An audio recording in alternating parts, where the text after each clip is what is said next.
Sports.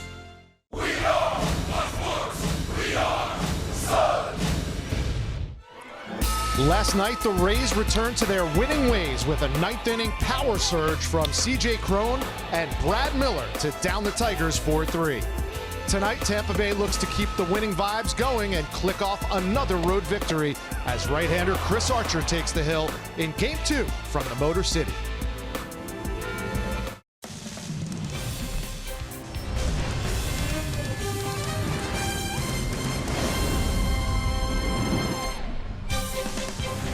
We welcome you to Tuesday Night Baseball from Detroit. The Rays looking to start a new win streak and in the process clinch their 5th straight series victory as we get ready for the middle game of a 3-game series with the Tigers.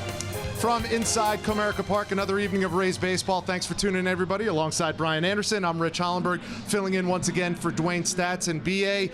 The power numbers have been up, and up for the Tampa Bay Rays. 19 home runs in their last 8 games, due in large part to the prodigious power of C.J. Cron and Wilson Ramos. Listen, and I'm going to tell you something. These guys right now are streaking, and it's remarkable how similar they are. The first common denominator, they are being extremely aggressive at the plate. You think about this Rays lineup taking some pitches.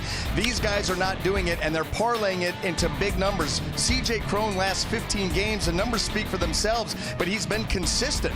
14 out of 15 he's hit safely. 7 of the 15 games have been multi-hit affairs, showing power right field all the way over to left field, and facing a left-hander tonight in this streak. 10 out of 17. Good enough for a .588 average and a couple of home runs against lefties. Wilson Ramos, how about this? He's back in the lineup tonight, and he brings with him a 9-game hitting streak. 4 of those 9 games have been multi-hit affairs, and he has homered. Think about the extra base hits. He has homered in 3 consecutive games, and he is also getting it done against lefties in this streak. 7 out of 12. That's .583 with a couple of home runs, and let's see if these boys in the middle can keep it rolling. 2 dangerous bats against the left-hander Matthew Boyd for the Tigers. Chris Archer watched Jake Faria deal 8 innings of shutout ball last night against the Tigers. More on what to expect from number 22. Michelle Margot has that when we return, and we get you set for Game 2 of this 3-game series, the Rays and the Tigers.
of this 3-game set against the Detroit Tigers. Well, the guy on the hill today, Chris Archer, who has not been shy about wanting this pitching staff to step up their game, and he certainly showed how pleased he was with Jake Faria's career game last night by dousing him with Gatorade in his post-game interview. So I asked manager Kevin Cash what it's going to take for Chris Archer to step up and continue that trend.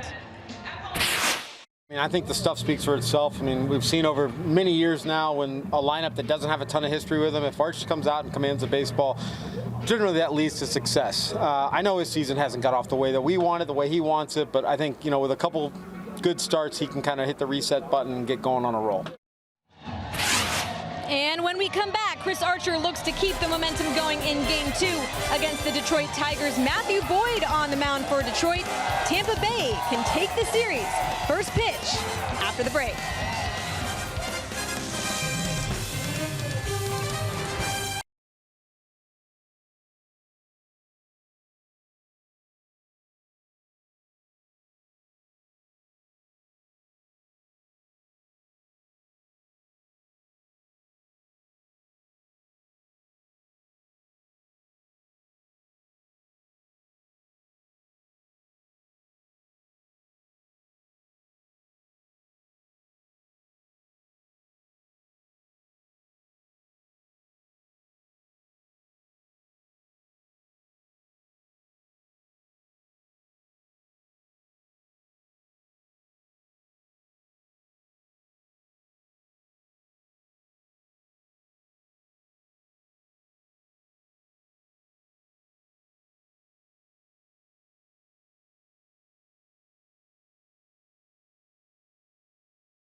Another beautiful night for baseball in Detroit, Michigan, as the Rays and the Tigers get set for Game 2 of this 3-game series from Comerica Park. Temperature in the low 80s, a little bit brisk outside in terms of the wind. We didn't get a little of that last night. Tonight, the winds are gusty up here in the press box. At least don't think it's going to affect the play on the field. As we take a look at tonight's lineup presented by your Southern Ford dealers, a little bit of a mix-up from Kevin Cash. Danny Echeverria back in the lineup after sitting yesterday. He's batting leadoff for the first time since 2016. He's followed up by C.J. Crone, Matt Duffy, Wilson Ramos in the cleanup spot. Danny Robertson leading the American League in on-base percentage. Carlos Gomez batting 6th. Ref Snyder in the lineup at DH batting 7th.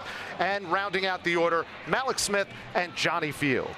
Well, taking the mound tonight for the Detroit Tigers is going to be left-hander Matthew Boyd, and as you're going to see, no wins to show for it, but in his 4 starts, that ERA 2.74. He's got just 14 strikeouts, more of a control finesse type pitcher in 23 innings, giving up 3 home runs, but held the opponents to just a 195 average. Let's take a look at the defense, see how it's going to line up behind him here tonight. Brought to you by Gold and Diamond Source. And in that outfield left to right, we have Jacoby Jones, Leonis Martin, and Nicholas Castellanos. Across that infield, third to first, Jamer Candelario, Jose Iglesias, Dixon Machado, and Nico Goodrum. James McCann back behind the dish. Once again, no Miguel Cabrera for Ron Gardenhire in his first season as the Detroit manager. Came off a season as bench coach for the Arizona Diamondbacks, helped with them secure a playoff spot last year. Came over here in place of Brad Osmus, who was relieved of his duties after 4 seasons in Detroit. Gardenhire bringing a little old school mentality to this young Tigers team. Well, he absolutely is, and that's, I think it's good for Detroit for what they're trying to do, and they're doing a rebuild on the fly. You got a lot of young players. You want to make sure that they respect this game, that they play this game the right way, and at this level, no one knows that better than Ron Gardenhire, and he's a tremendous teacher. And Kevin Cash continuing to enjoy the best winning streak of his young managerial career. 4th season with Tampa Bay, 241 and 272 overall, but the team has now won 9 of their last 10 games, and they have a chance with a win tonight to make it 5 straight series victories, something we thought was just a distant dream at the start of this season after that 1-8 start. So Adeiny Echeverria steps into the box, hitting .284 after getting the first game of this series off.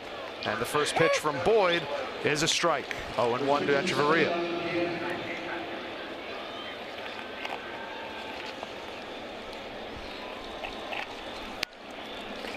Off-speed pitch outside. Boyd will mix it up a lot, won't he? He will. Fastball, slider, curveball, and changeup. He is a finesse lefty, so he's got to move the ball around the zone and have good command. Swinging on the third pitch, Echeverria pops up to deep second base, and Machado's there to field. Well, C.J. Cron strolling to the plate. Let's take a look at a scouting report on the Rays slugger. Number 1, has he found a new home? C.J. Cron, you thought of him as a guy that the Rays are going to plug into the middle of the lineup, but he has been very productive up there in the number 2 hole. 5 of his 7 home runs, 12 of his 19 runs batted in have come from that spot. And home run pace, 3 straight seasons, Rich, that he's had 16 home runs in a year. And we wondered aloud when the season started with all the regular playing time that he was going to get, could he get to 30? Well, through the month of April, he's got 7. Do the math. That one fouled straight back, just a couple of feet below the press box here in Comerica Park. So it's going to be an 0-2 to C.J. Cron, who comes in riding an 8-game hitting streak. BA, you touched on his power numbers at the top of the telecast. He has been really coming into his own. He really has, and it's because while he's been aggressive at the plate, he has been willing to hit the ball all over the yard. We saw that last night. Got the fastball and popped that ball out deep into right field. We know that he's got power to center and left too. This one he pops up weakly, and it's fielded in foul territory by Goodrum. 2 away for the Rays.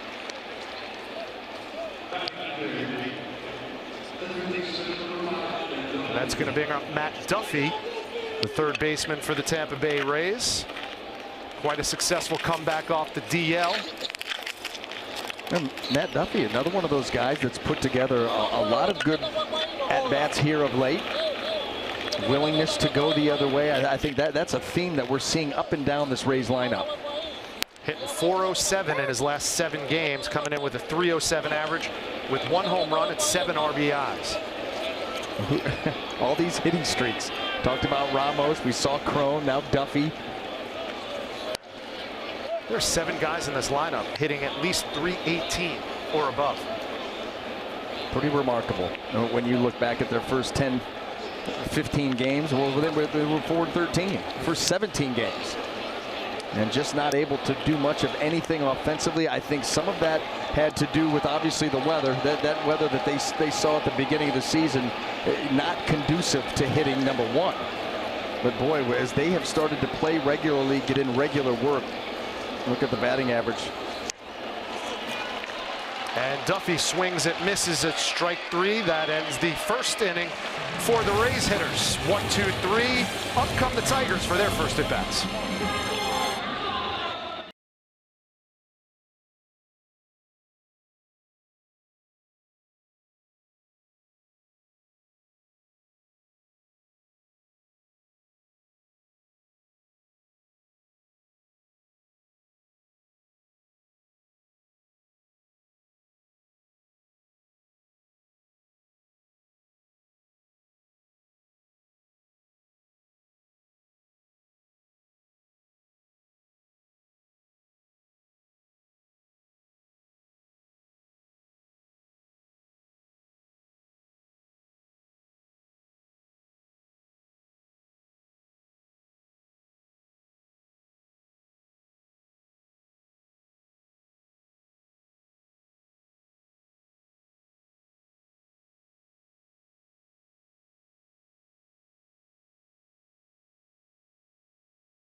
Tigers. Here's a look at your Tigers lineup presented by your Southern Ford dealers. Leonis Martin will lead off. He, of the 10-game, multi-game season so far, been really tearing it up in the leadoff spot. Jamer Candelario batting second, playing third. Nick Castellanos in right field, batting third. Victor Martinez, Jacoby Jones, Nico Goodrum. Then it's McCann, Iglesias, and Machado rounding out the first 9 for the Tigers. Well, and the Rays hoping that Chris Archer can, follow up what Jake Faria did a night ago against this lineup and come out and put together a solid start. You see the numbers on the season, the record 2-1, but that ERA 6.61, 32 2/3 innings. Opponent's average. You don't usually see that type of number when associated with Chris Archer's name. 6 home runs allowed by Archer. It's the longest streak of his career. Coming off a night when Jake Faria had a career best outing of 8 innings of shutout ball last night. And the first pitch is ball 1. I will tell you this, Jake Faria gave you the blueprint. This is a team that you can expand on. If you can pound the zone early, expand from there, they will open it up for you. The 1-0, outside ball 2. He was, well, that line speaks for itself, and it speaks volumes from what Kevin Cash said the team needed, and for Jake Faria's season that had, been kind of up and down. Way up last night. 93-mile-an-hour fastball in there for the first strike from Archer. It's 2-1 to Martin. Leonis Martin last week, I'm sure you saw this, BA, got hit in the nether regions in the game in Pittsburgh. 2 pitches later hit a home run. That was the manliest home run I have ever seen in Major League Baseball. Yes, and I saw a story written on that with the headline that I will not repeat. That was one of the best headlines that I've read in recent memory. Along those same lines, but that's impressive. And he's swinging at that pitch and lines it over Daniel Robertson's head into right field for the first hit of the game for the Tigers, and the leadoff man is on for Detroit. Well, let's take a look at the Tampa Bay defense, brought to you by Golden Diamond Source. In that outfield left to right, we've got Johnny Field, Malik Smith, and Carlos Gomez. Across the infield, third to first, Matt Duffy, Danny Echeverria, Daniel Robertson, and C.J. Cron. Wilson Ramos is back behind home plate. Well, Martin is the only true left-handed bat in this Tigers lineup, but they do have a handful of switch hitters, one of them being Jamer Candelario, coming in at 283, 4 homers and 12 ribbies. He will be hitting from the left side tonight against the right-handed Chris Archer. And he looks at ball 1 outside. Well, when you look at what left-handers have done against Chris Archer this season, coming into this ball game, their batting average was at 368. Now, obviously, he's going to be up over 370. That's second worst number against lefties in Major League Baseball. Archer looks over, holds Martin at first base.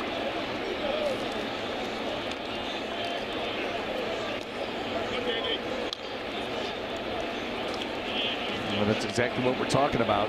Opponent's average of 368, 4 home runs. That one driven high in the sky to right field. Gomez camps under it and records the first out of the game for Archer and the Rays. That's where Jamer Candelario is going to walk back to the dugout. He just missed that. Just got underneath it. Solid contact, but straight up in the air.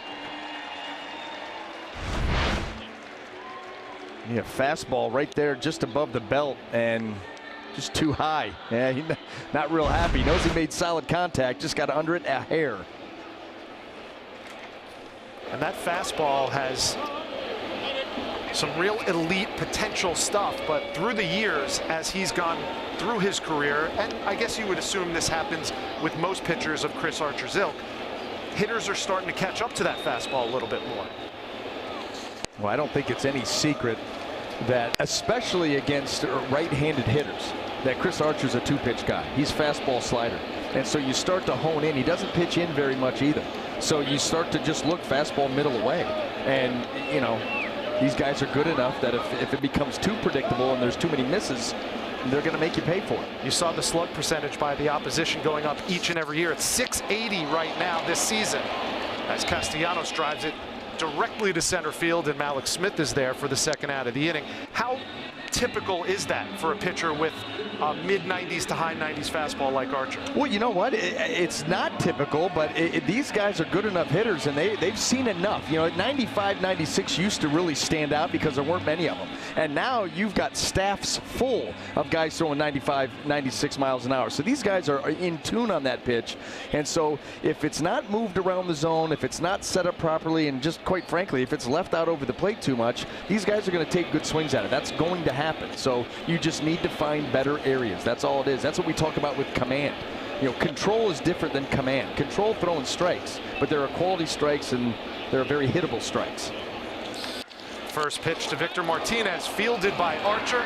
He'll make the easy toss over to C.J. Cron to retire the side.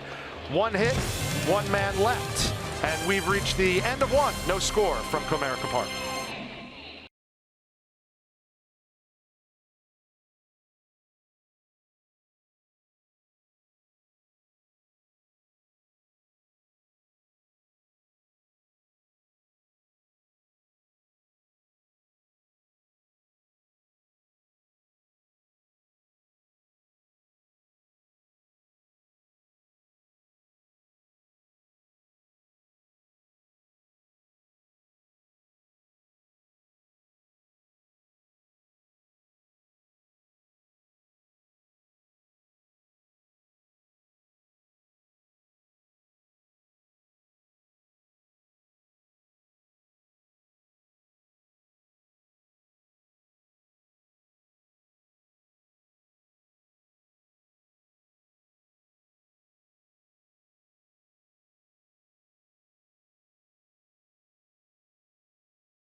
Mason. Who but W.B. Mason, the official office supply company of the Tampa Bay Rays.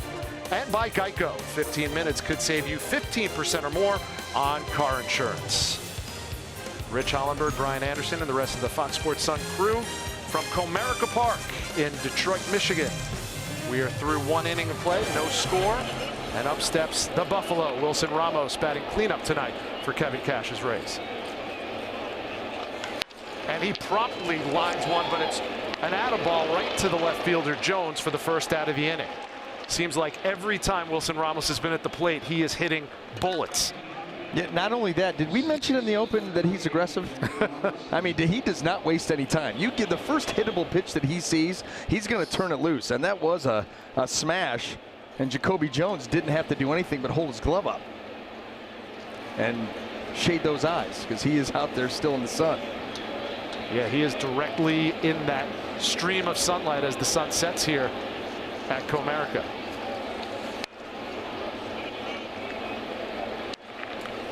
Now time for Lowell's whole team together.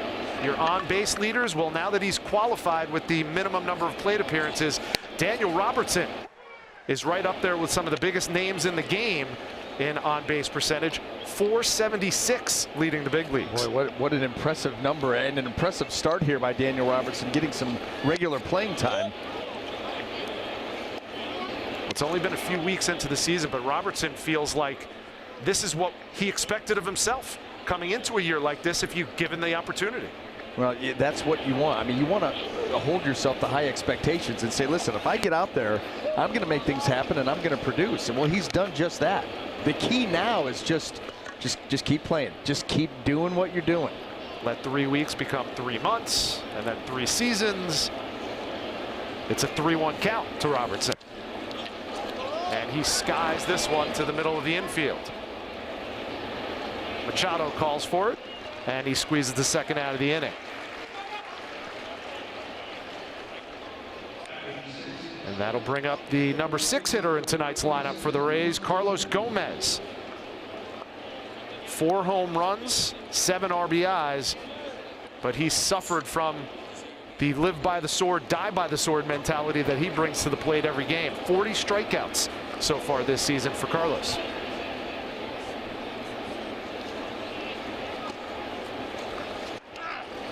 And the first pitch got him. So a hit by pitch by Matthew Boyd puts Carlos Gomez at first with 2 outs. Well, a slider that just took off, and it looked like Carlos Gomez was wanting to swing at it. He saw the grip. Well, they're trying to backdoor that too. He missed that pitch by about 3 feet. Gomez, one of the elder statesmen on this Rays roster, over 30. He could still swipe a bag if he's got the chance. That first pitch taken by for a strike by Rob Refsnyder, who's playing the DH role tonight. Hitting .174 with 1 home run and 1 RBI. That 1 RBI and 1 home run came in that road series against the Boston Red Sox. And Gomez is going. McCann fires down to second base, not in time, and Carlos Gomez has himself in scoring position with 2 outs. Well, you know, 2 outs, you're thinking about sending a guy, and you've got a guy like Matthew Boyd. If he's going to go high leg kick and you're going on first movement, which is the only way to go against lefties, you've got a chance to get a really good jump, which is what happened there, and it makes this throw here a moot point. He's already there. Just one of the many reasons he goes by the nickname Go-Go. Still got some speed. 3rd stolen base this season for Gomez. Refsnyder swings and misses. The 2nd straight inning to end on a strikeout for Matthew Boyd. Coming up for the Tigers, Jacoby Jones, Nico Goodrum, and James McCann.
It's Tuesday, and you know what that means. It is Trivia Tuesday, so we will ask you some Rays trivia, and then later in the broadcast, we will tell you the answer. Today's trivia question: what is the largest number of wins the Rays have recorded in a single season? Is it A, 100, B, 97, or C, 90 wins? We will tell you later in the broadcast, guys. That's a tough one. Those numbers are all real close together.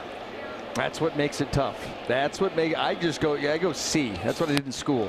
Really? When in doubt, I thought it was C. B. Well, you know what? Maybe because if you're given 5 choices, you go A, B, C, which is right in the middle. So right. Maybe with a 3 choice, you go B. Yeah. Now that makes sense. Split the difference. And either way, you're close. Right. You don't miss by all of the 6. Were the Rays ever a 100-win ball club? It's a good one. We'll have the answer for you coming up. That in the business is called a tease, my friend. Here's the 1-2, the Jacoby Jones. Grounded weakly, but it'll stay foul. Wilson Ramos was all over that one. Count stays 1-2 to Jacoby Jones. Had a hit last night, one of the few ones surrendered by Rays pitching. Batting .273, 2 homers, 6 RBIs, but he likes hitting in Comerica Park, BA, a .351 average inside the friendly confines here. Well, he's got good speed, and you've got big gaps here. This is a triples haven. The 1-2, and he swings through a 96-mile-an-hour fastball. The first strikeout of the night for Chris Archer. A little bit of a disjointed swing, trying to catch up to this fastball above the zone. See how long he gets. Boy, you go long on an elevated heater with that kind of velocity, you don't have a chance. And obviously that's part of the game plan. Archer executed perfectly. And we're about an inning late to congratulate, but Chris Archer has now surpassed 1,000 career innings pitched as a Tampa Bay Ray. Well, I'll give you one guess as to who the other 2 guys who have done it are. You know that. There you go. Shieldsy, David Price, and now Chris Archer with 1,001 innings pitched in a Rays uniform. A couple more wins, he'll be alongside Scott Kazmir in the career wins category. Already shoulder to shoulder with Shields and Price in career strikeouts for a Rays pitcher.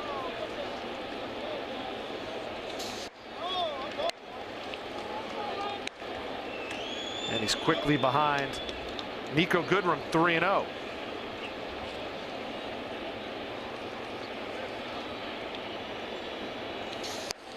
Pumps in a strike, making it 3-1. 4-game hit streak for Goodrum, another switch hitter in this Ron Gardenhire lineup. Hitting just .217 though on the season. And he takes ball 4. First walk of the game surrendered by Chris Archer, his 12th walk that he's given up this season. I'm just having trouble with that fastball away to the left-handed hitter Goodrum. That's what leads to the walk, obviously. And, you know, that's part of the reason why left-handers have hit so well off him. You know, you're missing the arm side fastball, and you have counts in your favor. You know, we've seen some lefties do some damage off of the slider because he's not afraid to throw that, especially when he's ahead in the count. You know, fastball's behind, and that's where that changeup can start to come into play. He's been using it more and more against left-handed hitters, and it has a chance to be very effective.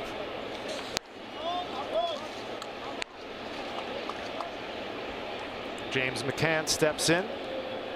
He looks at ball 1. So once again, Chris Archer starting from behind in the count. As a right-hander, is it easier to throw inside against righties or lefties? Lefties, and the same thing with the left-handed pitcher going inside to righties. You're going glove side. You kind of are reaching across there and driving it to its spot. You know, you think about the misses on the fastball away and up a little bit to Nico Goodrum. If there's a right-handed hitter sitting in there and you know that you've got a very little margin, you don't want to yank the pitch middle of the plate. You've got to get it on that inner third, but he's standing right there too. And it can be an unnerving pitch for guys that don't work at it and don't throw in there regularly. And so it can be tough. And I can remember going back to spring training, and they used to have these plastic dummy hitters that they would stand in on either side of the plate, and where you could work on throwing in there with something in your line of sight that you could potentially hit to try to improve on that. Because it's not as easy as you would think. Jose Iglesias, the number 8 hitter, riding a 7-game hit streak coming in. He was 1 for 3 last night. And quickly behind 0-1 to Archer.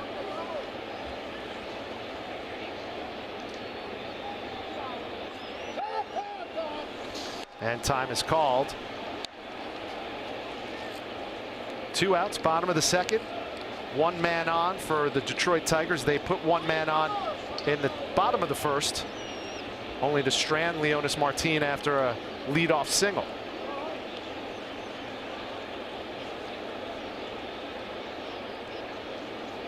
Here's the 0-1. And that one's a weak ground ball right in front of Archer, who fields his position well and ends the bottom of the second inning.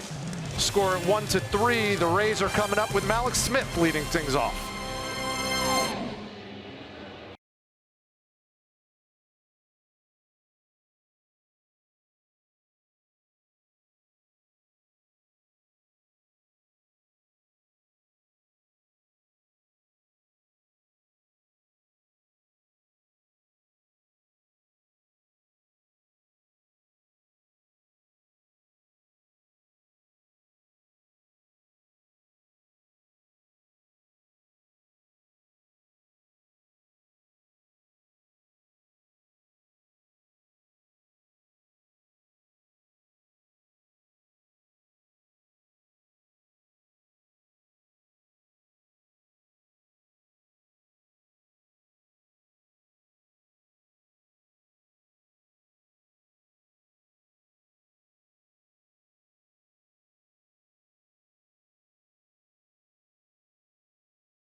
$2 Kid Tuesdays presented by Morgan Auto Group continues on Tuesday, May 8th, when the Rays host the Atlanta Braves.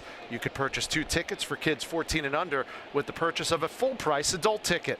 All fans can get $2 hot dogs presented by Kayam Franks.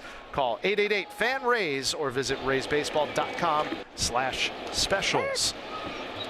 Malik Smith, the number 8 hitter, leading things off, playing center field tonight. 9th in the American League in batting average at .329. Also tied for 3rd in stolen bases. Well, Matthew Boyd has been very good early on here, not only with command, but the slider especially. Seen him backdooring it to the righties, and not 2 of them here to Malik's down and away. Right there, changing eye level with the heater, and it would not surprise at all. Come back with another slider down and off the plate. Boyd working quickly. Here's the 1-2. Ooh. That one's grounded right to the first baseman. Goodrum, he's going to have to hustle. And speaking of hustle, Malik Smith beats it out with a head-first dive. Well, you just cannot assume anything. Just a routine PFP play there for a pitcher. They get this fastball in, trying to go away. But look at Malik Smith, and it becomes a race that Matthew Boyd cannot win. Alex has to be careful there. Yeah, well, anytime these guys going head first, those hands out in a bang-bang play like that, you're worried about that hand getting stepped on, jamming it into the bag. We already saw what happened to Kevin Kiermaier, making a slide head first. One of those fingers catches those bags. They do not give. Malik's now 2 hits clear of D. Gordon for most infield hits this season. And there goes Smith. And he's in there at second base. Boyd tried to go to first, and Smith beat him to the punch. That's why you go off first move. Matthew Boyd with that high leg kick. And as long as it takes him to go all the way up and then over, he's already got the jump. Look how long it takes him to release the ball. It's too late. May not have gotten him if it was a force play. Already the 2nd stolen base tonight in 3 innings worth for the Tampa Bay Rays, who are looking to get an early jump on Matthew Boyd. Johnny Field steps in the box and shows bunt, pulls it back, and it's ball 1. And he just forced Matthew Boyd into a slide step, and you saw where the pitch ended up, a slider a foot above the zone. So now all of a sudden you start messing with the pitcher mechanically, not only in his head, mechanically you're speeding him up, the arm's not catching up. Field playing in his 11th game with the Rays, his 7th start. That one's off the mark as well. 2-0 to Johnny Field. What a moment for him this past weekend at Fenway Park. His first major league home run, a 3-run shot over the Green Monster at Fenway Park.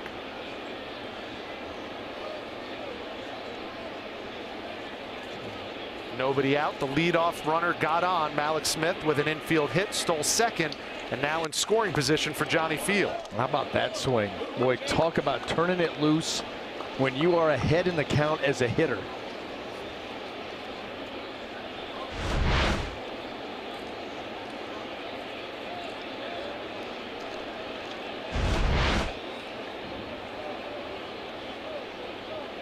Matthew Boyd only tops out at about 89 miles an hour. So if that fastball is middle, it is hittable.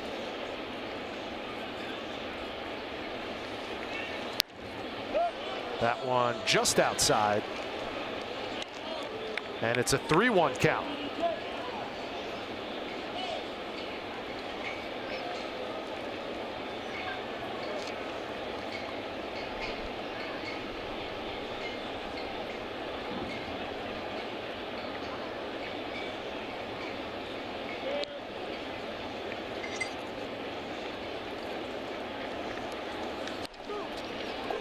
And that ball grounds it to third, and it wasn't fielded cleanly by Candelario, and everyone's going to be safe. Johnny Field will be at first, and Malik Smith at second, and still nobody out.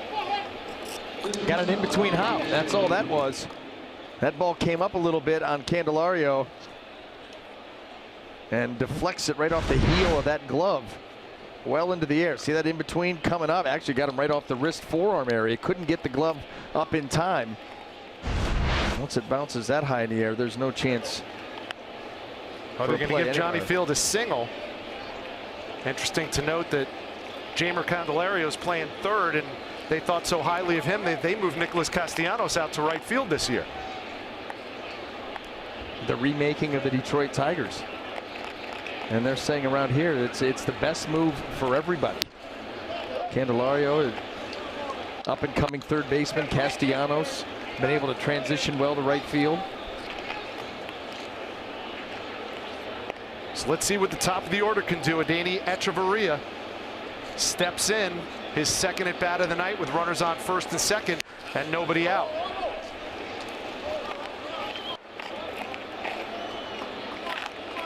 Echeverria hit .345 against left-handers this season.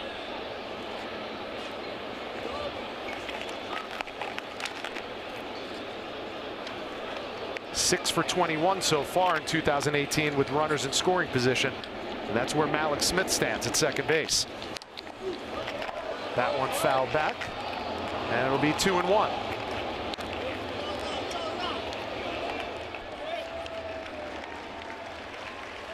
You talk so much about Adeiny Echeverria's defense, and rightfully so. He's arguably the best defensive shortstop maybe in all of baseball right now. But his offense has really come along, a well-rounded player for the Rays.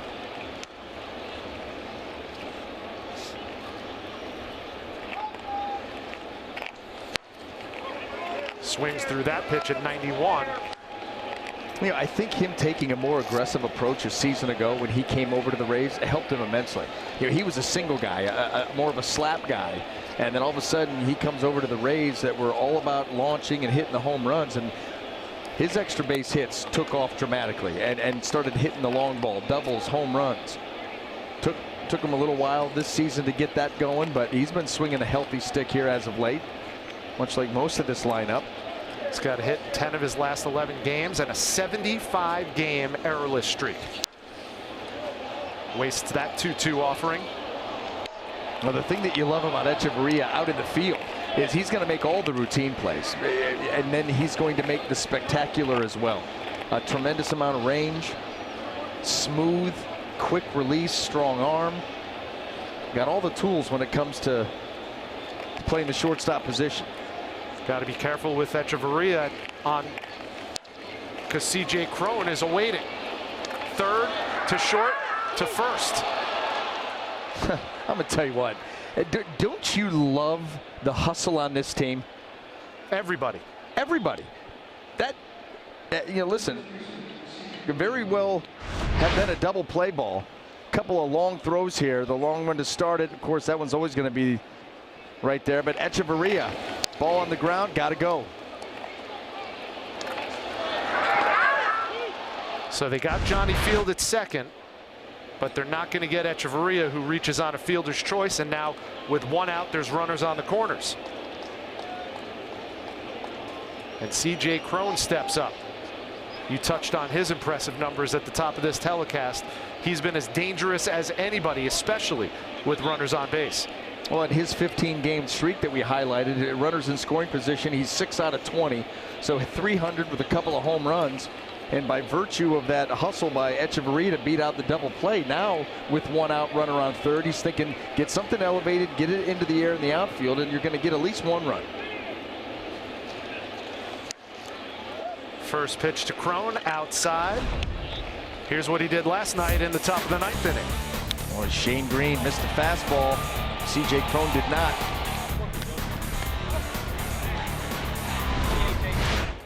And now Cron facing a left-hander, .424 against lefties this season. And he skies this one a mile high into the Detroit night. Iglesias is there, had some trouble with it coming down, but manages to corral it. I'll tell you, that high sky, and you know, getting an opportunity to have played in Kansas City with the Royals, a lot of days like this during the course of the summer, and when you're out there shagging, it's tricky. There's nothing to play that baseball off of. No clouds. Tough to get the proper perspective sometimes. The lights are on here, despite the field being well lit by the setting sun. Who would have thought that the Rays would have the best weather of the season in May and the end of June, the end of April in Detroit. No. 80+ degrees.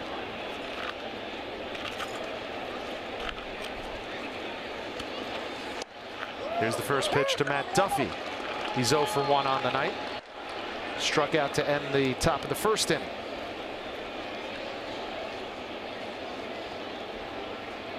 No score, 2 outs, top of the third. Runners on the corners for the Rays. Their first threat in this contest. And Boyd goes over to first. Echeverria back.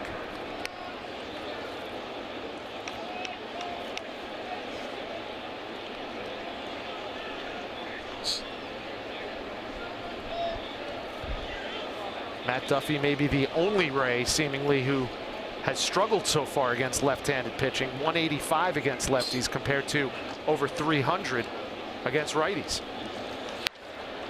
Good swing on that one, but it's going to go foul down the right field line. Well, this would be a great time to start to turn those numbers around. You've got a chance to take an early lead. Well, he is hitting 300 with runners in scoring position. That seems to be contagious with this Rays lineup. And they're one of the best in the game, where they really struggled. They were one of the worst a season ago with runners in scoring position. Not only that, they didn't create many opportunities. Now they're creating opportunities, and they're one of the best at being clutch, being able to put the ball in play, find holes.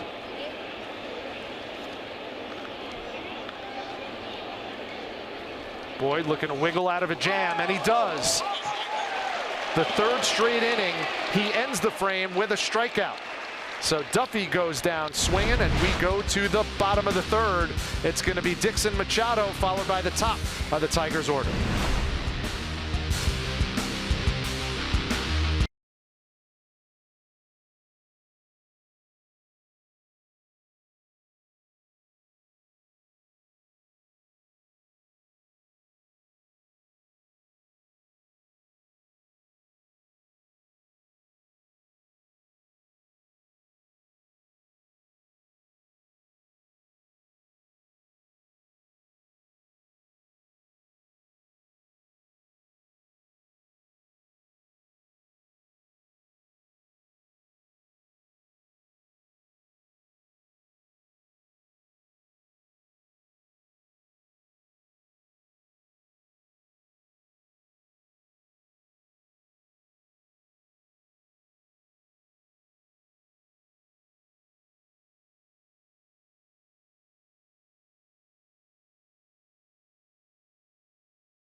Can't push a run across, and now Chris Archer will face the bottom of the Tigers order to lead off the bottom of the third. Dixon Machado steps in, batting .204 with 1 home run and 12 RBIs. Kids, this Saturday, the Rays will be hosting a youth baseball clinic as part of Play Ball Weekend. This clinic features youth baseball and softball games. Entertainers and kids 14 and under receive a free Play Ball Weekend bag. For more information, visit raysbaseball.com/playball.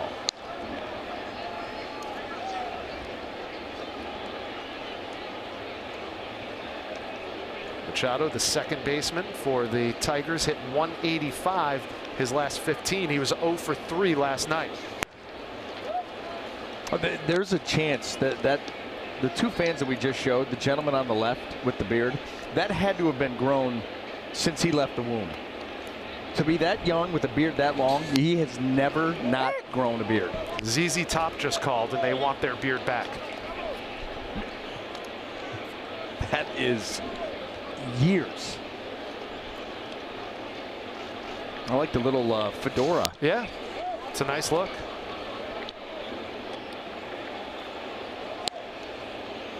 It is playoff time. The Red Wings aren't in the playoffs, but it's playoff time, so it's a hockey beard, beard. He's been growing that playoff beard since the last time the Red Wings were in the playoffs.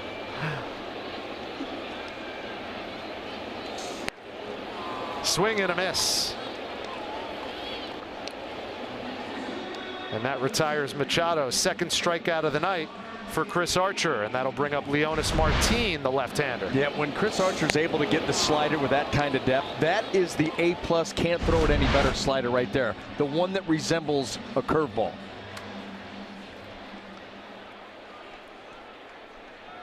That's the pitch you could tell the hitter it's coming, and he can't do a thing about it.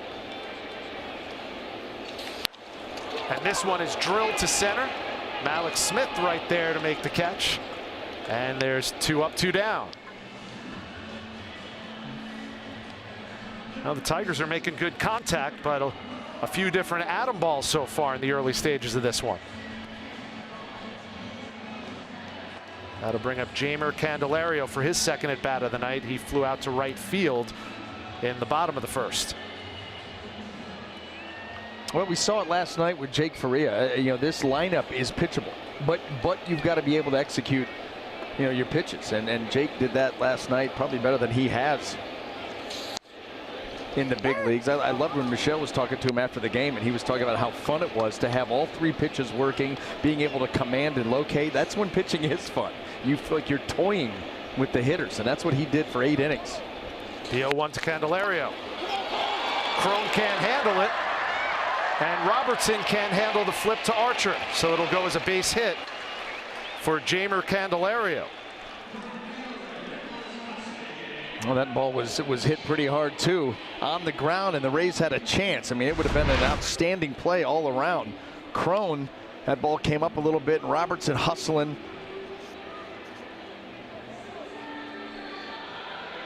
Tough play all around. Looked like it hit the heel of the glove for Crone. You talk about Jeimer Candelario coming over here from the Cubs last July. You know you have to be a highly touted player for the GM, Al Avila, to trade his son for Jeimer Candelario. Yeah. Alex Avila and Justin Wilson went over to Chicago in that trade. Now Candelario getting a shot at being the everyday third baseman for the Tigers.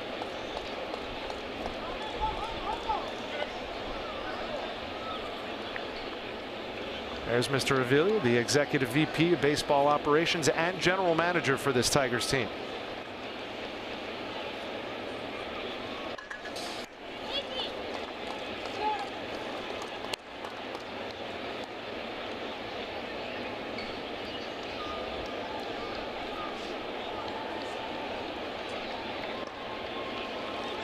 Nicholas Castellanos with his second look at Chris Archer tonight. Has a 2-0 count. He lined out in the first.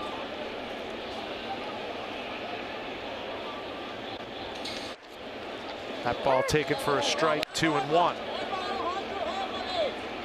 Well, Chris Archer's navigated through this lineup once, but this Tigers team seems to be very patient at the plate tonight against the Rays right-hander. And Archer's gotten behind in the count fairly frequently. And that one is drilled to left field. It's going to go for extra bases as Johnny Field tries to track it down. They're waving him home.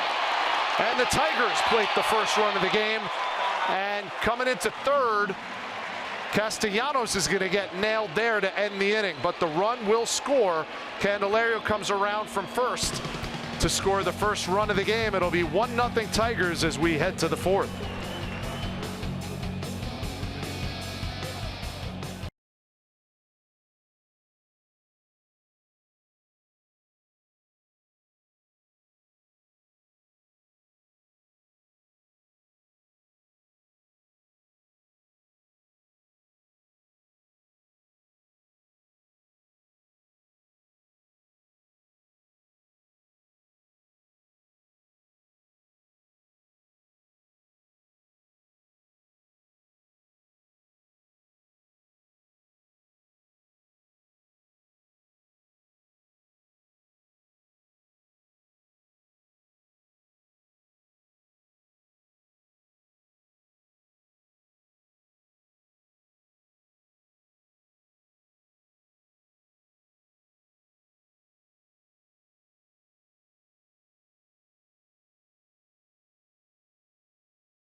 on the corner to give the Tigers a lead. And how about this? As soon as that ball is hit, you can see where Johnny Field is, how far away from that ball he is, and how long he's got to go. That means Candelario is going to score. He's just got to go too far. There's too much going on here. But Nicholas Castellanos got greedy. You know, he was already out at second base, a chance to maybe extend the inning and get another run. But he takes off here, and he is a dead man. That's a bad out to make their base running at third base with the 2 outs. Already in scoring position. The play ahead of you is already being made. You stay put and look to maybe extend the inning. A break there for the Rays, even though they're down a run.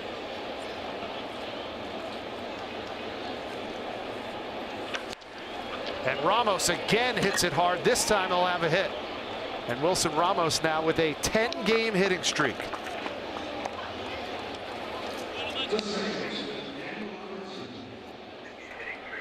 And, you know, BA, what a luxury not only to have Wilson Ramos as your starting catcher, but Jesus Sucre backing him up. We talked a little bit about it last night.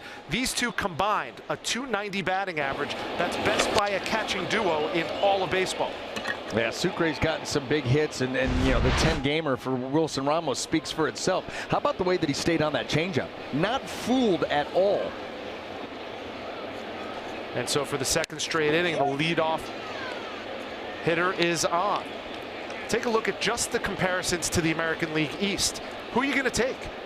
I mean, yeah, Gary Sanchez, a little sexy with the home runs, but I'm taking Ramos and Sucre all day and twice on Sunday. And by the way, look what they do with the pitching staff. Look at the other end of things that arguably is even more important. And they're getting it done. A couple of the most well-rounded catchers you could possibly have. Smart too. Yeah. You know, that changeup that he stayed on. Remember the first at bat, first pitch fastball. He hit a bullet to left field. Knows, you know, I'm going to get some off speed. I'm going to see that changeup at some point, and was all over it.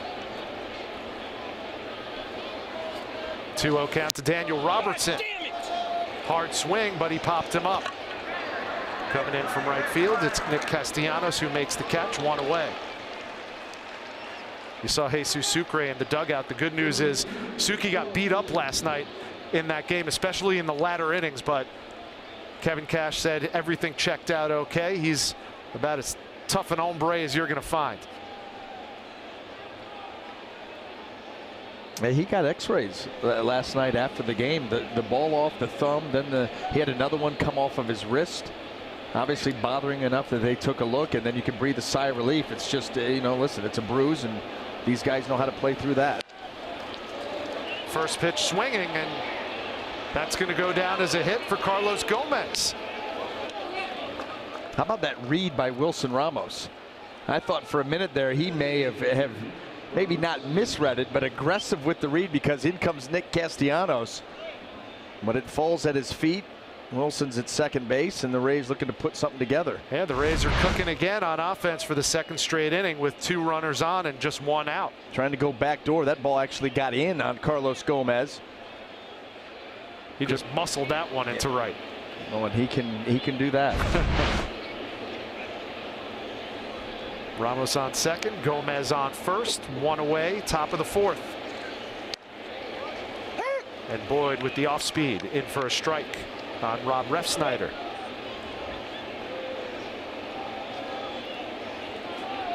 Refsnyder's drawn 8 walks already this season in his limited time in the lineup, all of them coming against left-handed pitching. That ball outside evens the count at 1 apiece. When you think about all the options that Kevin Cash has, and Refsnyder, you know, he's a versatile player, but he's going to see the vast majority of his time against those lefties. Here's the 1-1, and that's driven up the middle. It's going to be a base hit for Refsnyder, and they're waving Ramos home, and he is out easily at home plate. Yeah, that ball, maybe Matt Quatraro down there at third base didn't realize, you know, as he's trying to control traffic on the bases, how hard that ball was hit, because that line drive got out to Martin so quickly that Ramos wasn't even to third base. I mean, this was, as long as they don't screw this throw up, they got him by a wide margin, as you can see.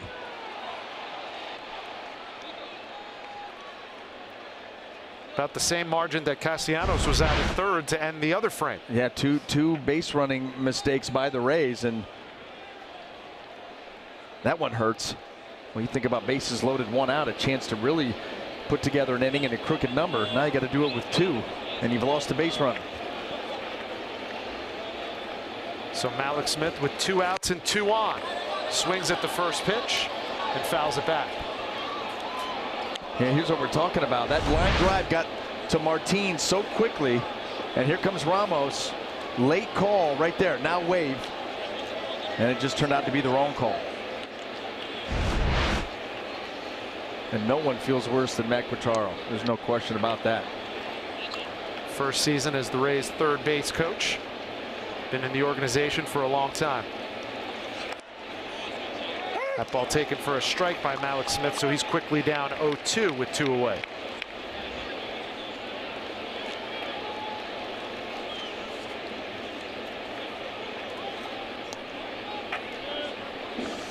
Ref Snyder on first, Gomez on second.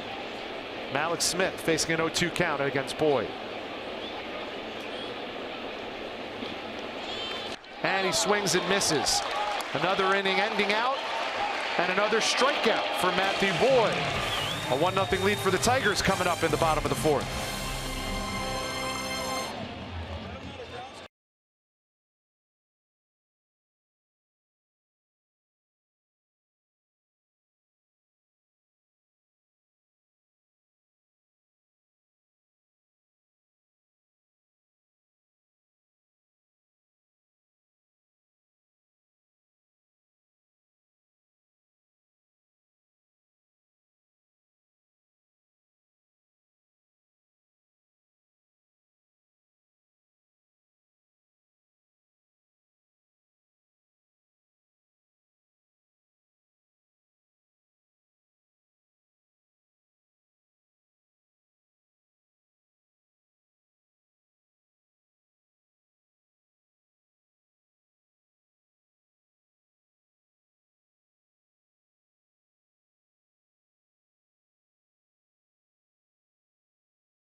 Take a look down on the farm. We're going to take a look down in AAA Durham. Last night in AAA, Jose Mujica got the win, giving up 2 runs in 7 innings and striking out 5. So far this season with the Bulls, he has a 3.04 ERA in 5 starts, and Durham as a whole has a 2.60 ERA, which is the lowest in the International League. And that is your look down on the farm, guys.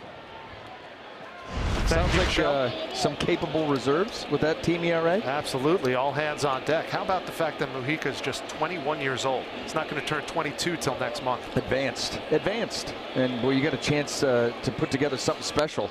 The experience that he's getting.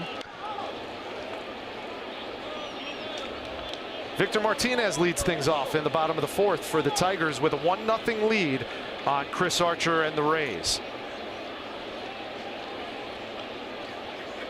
The 0-1, a fastball in 95 outside, ball 2.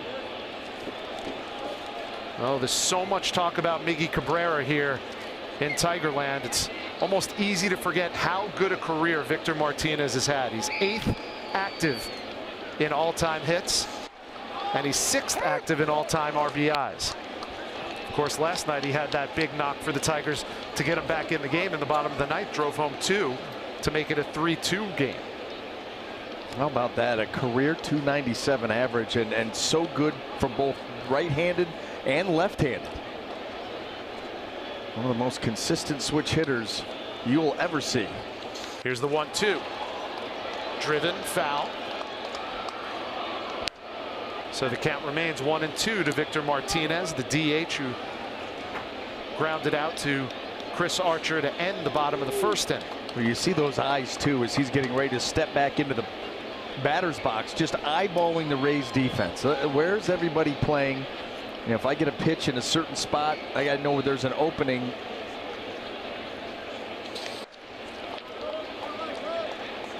And that ball evens the count at 2-2. And really, you almost have to check the defense every other pitch because, I mean, it'll change in given counts.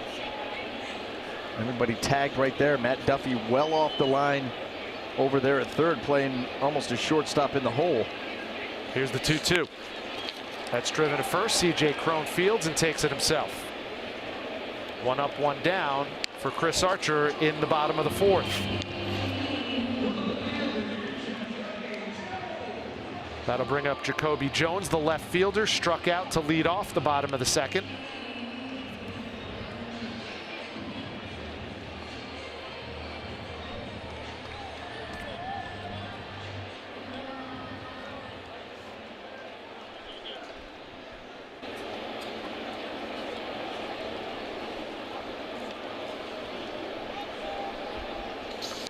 First pitch swinging, and it swings through a fastball in 96. That's exactly what he did to punch out in his first at bat, and Chris Archer goes right back to it. And why not? If that swing doesn't get shortened up, he'll be able to do that all night. The 0-1. That's fouled back. Archer ahead in the count, 0-2. And this is when it's really fun to watch Chris Archer go to work, because he's got an 0-2 count. He can throw the kitchen sink at you, but you pretty much know it's going to be one of 3 pitches. If you're a righty, 1 of 2. It was a fastball, and he froze Jacoby Jones. You know, that's where, if you look at Chris Archer's breakout this season, he's thrown more slideys to right-handers than even fastballs. And so you know, as a hitter, that you're going to see fastball or slider. He's very fond of the slider with 2 strikes, but after having beat you with the fastball already, Jacoby Jones, as you can see in that at bat right there, was all locked up. No clue what was coming.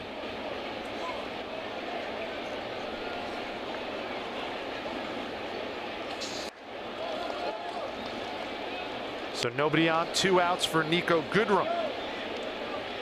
Switch hitting first baseman tonight. Also plays some third base for Ron Gardenhire. On a 4-game hitting streak, he walked in the second inning. That ball low and inside at 95, so it's 2-0 to Goodrum. And some of Archer's biggest challenges this season, BA, have come the second time through the lineup. Opposing batters are hitting .321 against him the second time through. Goodrum swings, field coming in, and he makes the third out. It's 3 up, 3 down for Chris Archer in the bottom of the fourth. Coming up for the Rays, it's going to be Johnny Field, Adeiny Echeverria, and C.J. Crone.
Gibson.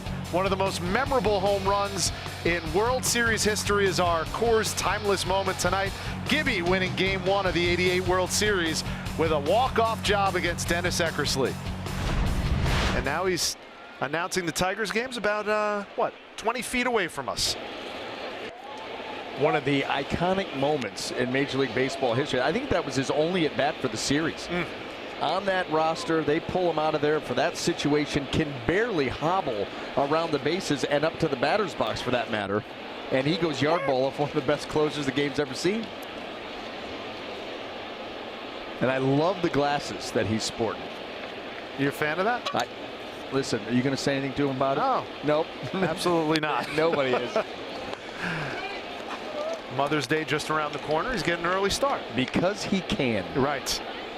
I think last night on their broadcast, the Detroit broadcast, they actually had a split screen of him and Sally Jesse Raphael because of the similarity in the glasses, and they're pretty close.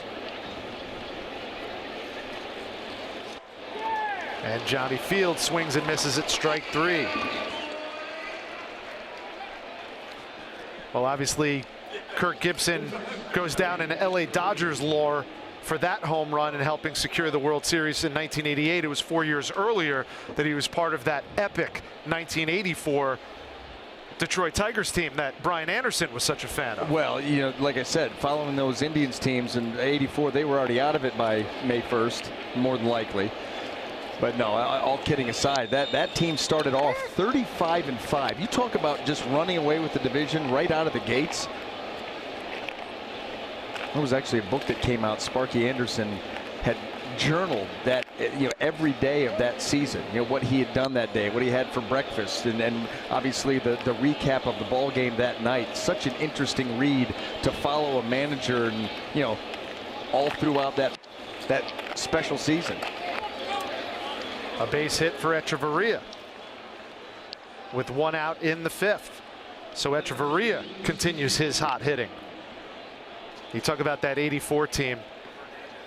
I don't know, you could certainly name a lot of double play combinations throughout the years, but Alan Trammell and Lou Whitaker, that's pretty strong.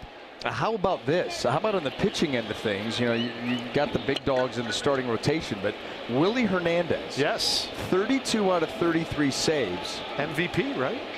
140 innings. 140 innings. Won't see that again. Closer. 9 wins. He had 1 blown save and threw 140. And of course, Jack Morris was the ace of that staff, and Morris and Trammell going into the Hall of Fame this July.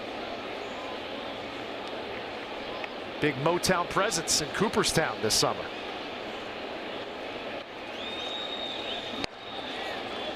Coming up later this August at Comerica Park, number 3 and number 47, Trammell and Jack Morris will have their numbers retired, along with the other all-time greats here in this rich Tigers history. Al Kaline, Hal Newhouser, Charlie Gehringer, Hank Greenberg, Willie Horton. Ty Cobb's on the wall, but he doesn't have a number. But his name's up there. There they are. And the statues behind him too. I was here a couple of seasons ago with you guys, and spending some time out there, it is fun to look at. Those statues are so detailed. I mean, anybody who knows anything about baseball looks at that Ty Cobb statue and goes, that's Ty Cobb. And you could see actually from that camera shot that we just had the detailing going in. That's just our crack production staff. Another Emmy award-winning camera shot. Spikes up too. Spikes up, fist in the air. Yep. That so fits. He was Kirk Gibson before Kirk Gibson was Kirk Gibson. Man on first for C.J. Cron, who swings through the off-speed. It's 2-2. Cron coming in on an 8-game hitting streak. He has a pair of 8-game hitting streaks already this season. He's hit safely in 16 of his last 17 contests. So far 0 for 2 tonight against Boyd.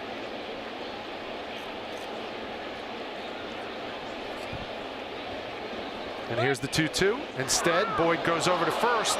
Echeverria thinks about it for a second as the ball dribbles away from Goodrum, but changes his mind and retreats back to first base. Boy, every throw by Matthew Boyd, and look how he changes his arm angle on the throw over there. You know, a quirky delivery and step over, and then he lowers that arm angle, kind of flings that ball. You got to be on your toes if you're playing first base. Well, isn't it Clayton Kershaw who can barely throw over? Oh, John Lester. John Lester could barely throw over to first base. Yeah. I don't even know if it barely fits anymore. He just won't do it. He just refuses.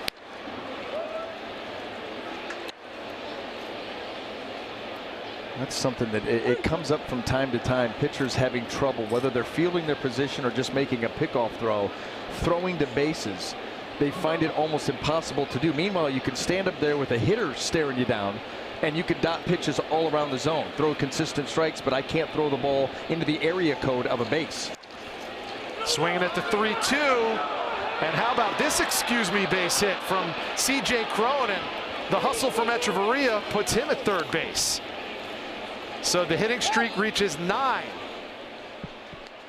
Goes down in the scorebook as a base hit either way. Well, Dixon Machado kind of angled up the middle here. And so there is an opening with Echeverria being held on. And you see that initially, Machado's first movement was towards the bag. That's what caused him to not be able to get to that. Now, whether he can make a play on Cron, that's up in the air. But if he gets to it, he keeps Echeverria at second base. But reading that ball off the bat, he heads towards second base. Just a mistake. Dixon Machado, 26 years old, a converted shortstop coming up through this system. Undrafted free agent in 2008.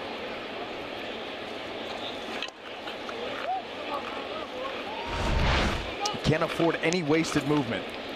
And just that little slide. Caught leaning, right? Cost him. That ball, you know, gets by him. He's not going to make a play on Cron. Got a chance to keep Echeverria at second or make a play on him at third. And so now Matt Duffy, hitting 300 with runners in scoring position, has a man at third in Adeiny Echeverria. Goodrum goes to short and back over to first. They won't get Duffy. They get the force play at second, and the run scores. Echeverria comes across the plate. So the Rays have tied it up at 1 here in the top of the 5th. Well, a little check swing there by Matt Duffy, and Goodrum's going to try to end this inning with the double play. Ball not hit that hard. Matt Duffy's going to hustle, and because of that, that run is going to tie this game up for the Rays.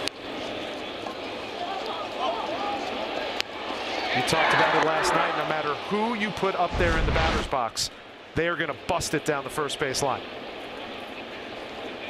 That brings up Wilson Ramos, who's had 2 hard hit balls already tonight against Matthew Boyd. First one was a line out directly at Jacoby Jones in left. Second one went for a base hit. Of course, Ramos got erased trying to score. That ended the 4th inning.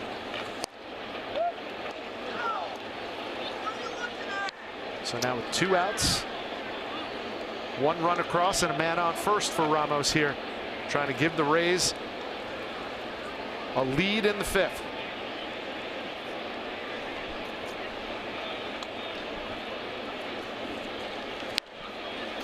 And Ramos skies that one foul. Well, you think about that, back to that play where Goodrum's going to try and turn the double play, and you could see James McCann set up there at home plate. He had Echeverria at the plate if he wanted it. You know, do you take that out at home, preserve the 1-run lead, first and second, 2 out? And you know, obviously that ball not hit hard enough, didn't get to you quick enough to be able to turn 2, and had the play at the plate. Well, if you're quick to criticize any of these players in the field or at the plate, you have dozens and dozens of iterations of one play running through your mind at warp speed. Yeah. That's the whole, when you're teaching the game of baseball, you tell all the kids, where am I going to go with the ball if it's hit to me? And then it depends on, you know, how hard does it get there? Who's running? Who's on base? You know, this is a thinking man's game. There's a lot of instinct involved.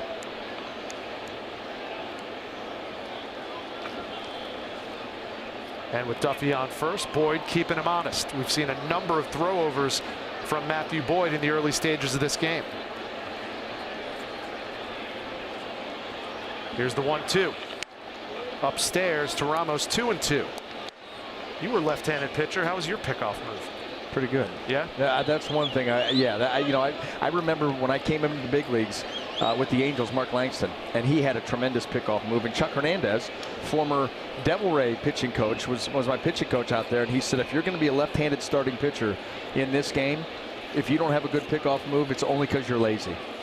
And it can come in so handy. And so we worked on it, and it got to the point where you really, I had some other issues. Keeping the ball in the park was one of them, and giving up some home runs. But I will tell you this: when I took the mound to start a game against a running team, that running game was shut down before it even started, and that just you didn't have to deal with it a whole lot. You just took one of the facets out of the game that an offense tries to hurt you with. You just take it out before it can. That ball upstairs again, so it's going to be a full count to Wilson Ramos. I tell people too, it got as good as it did because I had a lot of practice. As many base runners as a lot of base runners on That's first. right, and so that gives you more chance to work on it. Well, it is a great equalizer, certainly, if you're going to put guys on first base. Andy Pettit, I mean, you're talking about one of the best pickoff moves from a left-hander of all time, probably. Yeah. Well, and left-handers have such an advantage because they're looking right at him. And Ramos drives this one into the corner. And it's going to be a foul ball, so he's still alive. Good contact from Wilson Ramos yet again. Missed a couple of games due to a strained groin. But he's got his timing on point here against Matthew Boyd tonight.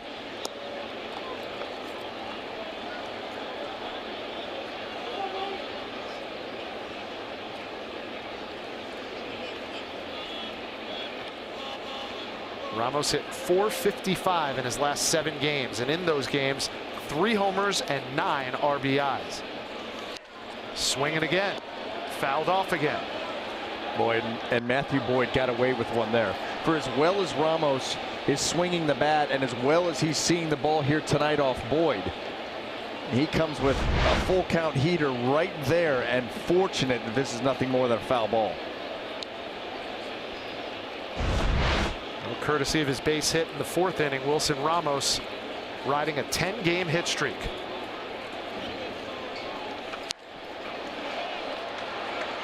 And a good at bat from Ramos here in the top of the 5th with 2 outs against the left-hander Boyd. Getting Matt Duffy a workout down there. Breaking with every pitch in the full count.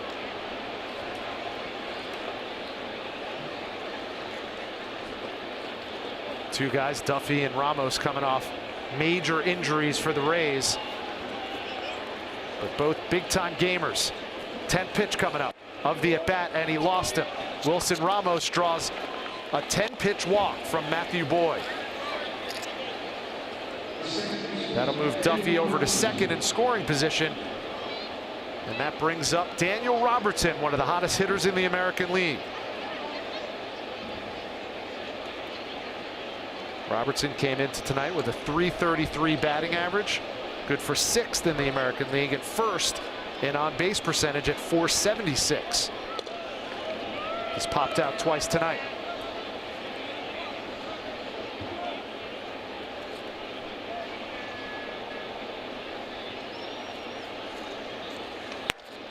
That ball outside, and all of a sudden Boyd having some control problems. Well, trying to be careful too. You're in the 5th inning. You've been in a little bit of trouble here the last couple of innings. I'm facing these guys for the 3rd time, so starting to pick just a little bit. Here's the 1-0. Taken for strike 1. That's been a big pitch for him. That backdoor slider to right-handers, and there've been a number of times that he's actually thrown that pitch and it's caught a lot of the plate as it sweeps over.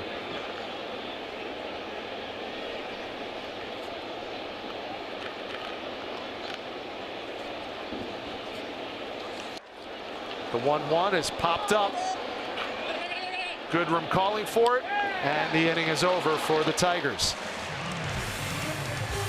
Once again, the Tigers escape. No runs come across for the Rays.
Your local Ford dealers.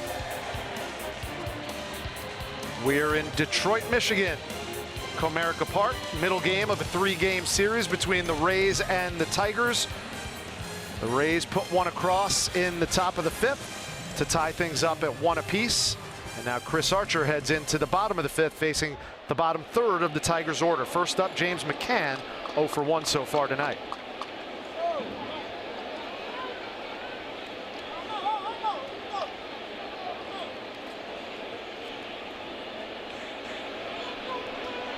McCann 0 for 4 with 2 strikeouts last night. He was all sorts of twisted up from Jake Faria. That was that split change, and he was on point with that pitch all night long, and found out early that James McCann had trouble picking it up and was willing to chase it no matter how short he went with it. And so he just stayed with it and had a long night. Here's the 1-0. Upstairs, 2-0 to McCann. I mean, you always have game plans against hitters, but you've got to be able to read them too. And you know, if something's a little different, maybe you have to make an adjustment. If it's going according to plan, you kind of file those things away. That ball right down the middle with a fastball, 2-1. And if you can see that you've got a pitch that's really giving a guy trouble, you put that in your back pocket and you keep it there until you really need it. You know, he did that last night to McCann. Runners in scoring position, and oh, here you go again. The 2-1. A little bit low, and it's 3-1 to McCann. And I don't know if people realize how tempting it must be for a pitcher, especially a younger pitcher like Jake Faria, to not want to go to that pitch time and time and time again if it's working. That ball drilled up the middle for a base hit. And there are some guys that you can do that. Yeah. I mean, really, that you can just consistently beat them, and you force them to make the adjustment. Mariano Rivera come to mind. Yeah. Can you imagine the career he put together on one pitch? That cutter just so nasty.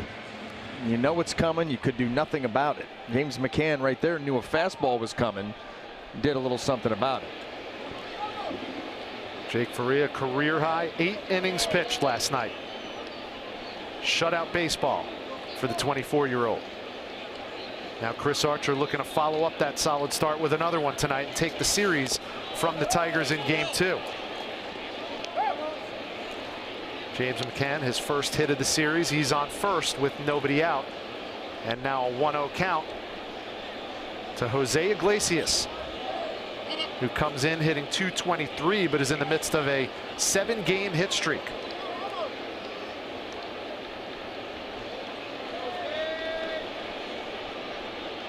The 1-0. Low for ball 2. And once again, Chris Archer behind in the count. Yeah, you talked about that a little earlier, Rich, and that's a tough way to pitch. I don't care how good your stuff is, when you're consistently behind in the count, your margin for error gets smaller and smaller. The hitter can get picky, and that's when bad things happen.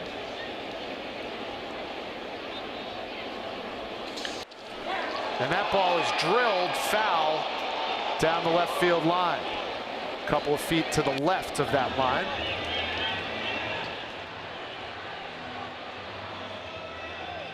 And it might be surprising when you look at Chris Archer's pitch count, if he's been pitching from behind so much. We've got nobody out. He's in the 5th inning, only 56 pitches. No, he's been able to recover. You know, and this team, the Detroit, they like to swing the bats. Ironically enough and interestingly enough, you know, Chris Archer comes into this start. He had the highest % of first pitch strikes in his career. So used to pitching from out in front. The 2-1 is skied to center field. Malik Smith under it, makes the grab, and there's one away. But he's been able to recover. You know, he's facing an offense that's struggling mightily. You know, you look up and down this Tiger lineup, and there are holes, the guys that can be pitched to.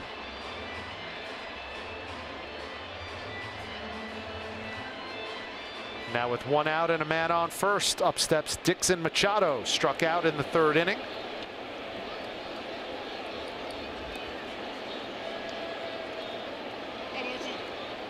Average down to just .202 this season. Here's the first offering from Archer. Taken for a strike.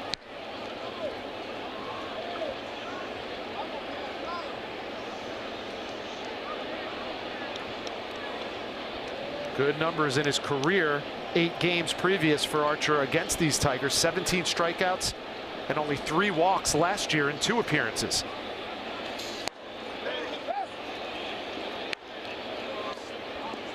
Machado looks at strike 2.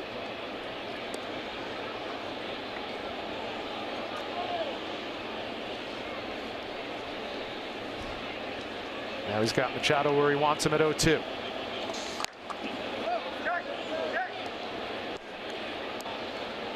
And he held up. Where was that ball, BA? You know what? Who cares if he held up? That ball is right in the zone.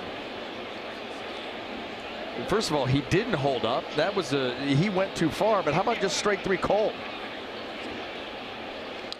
They missed that twice. I was just waiting for home plate umpire Marvin Hudson to punch him. Never came. Here's the 1-2. And that one's going to be fouled down the right field line. And you could see Chris Archer just a little bit frustrated because of that no call. I think this is a big pitch for him, a big at bat for him to get the second out this inning. Well, he's got a hitter on the ropes. No doubt about that. It's just about making a pitch here and being able to execute it.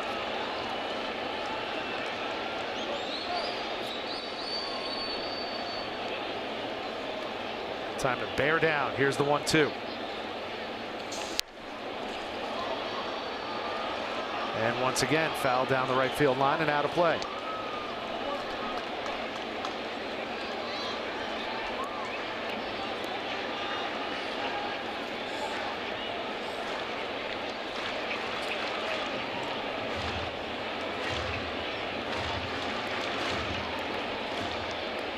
So at very least a small victory for Dixon Machado and the Tigers, making Chris Archer work in this at bat when it looked to us like he should have had a called strike 3 already.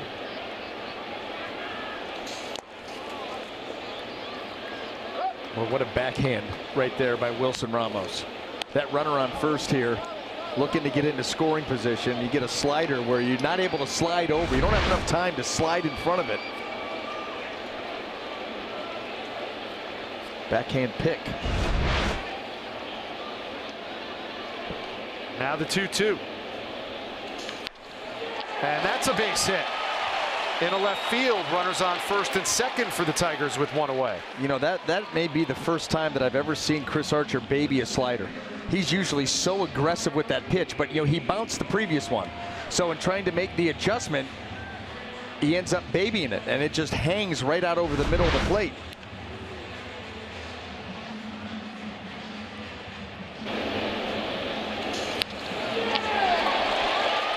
That's not the aggressive finish that we normally see from him on that pitch. Yeah, that slider hung up there, and Machado took advantage. A good at bat, ends up with a single, so runners on first and second with 1 out, and the top of the order now up for the Tigers. Leonis Martin, who's 1 for 2 tonight.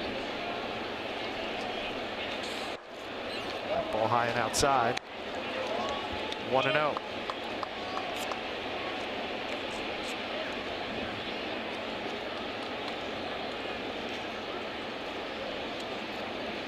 Kevin Cash would love another quality start from his opening day starter.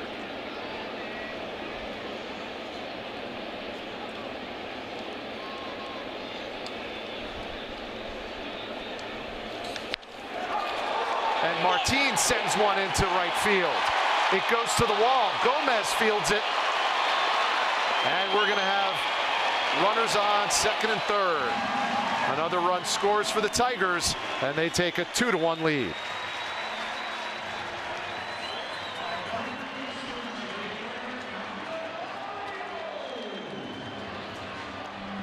So an RBI double for Leonis Martin. Well, he got another, it looked like a breaking ball again. It was an off-speed pitch, stayed pretty straight, so tough to tell what it was. But he rips it out off the wall.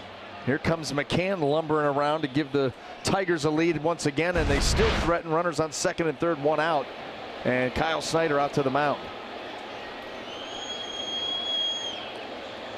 And just think about the ramifications of that one pitch.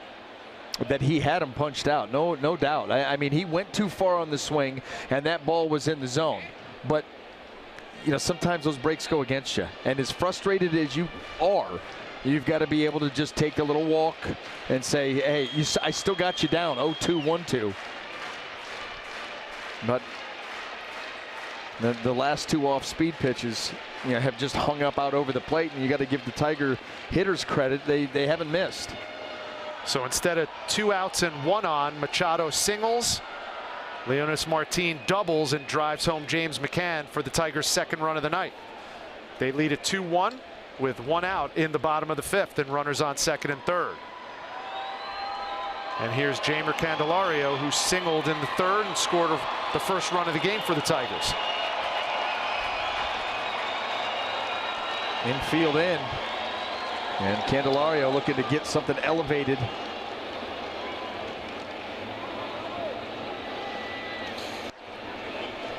And he looks at strike 1.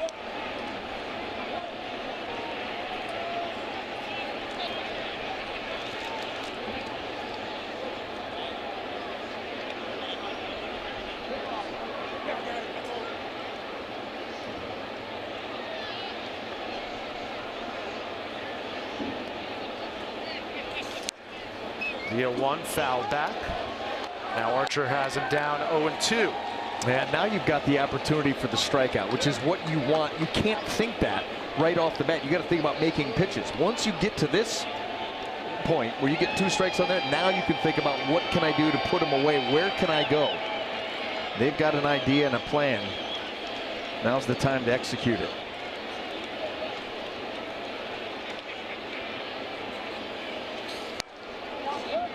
And he just missed with that off speed. A good pitch.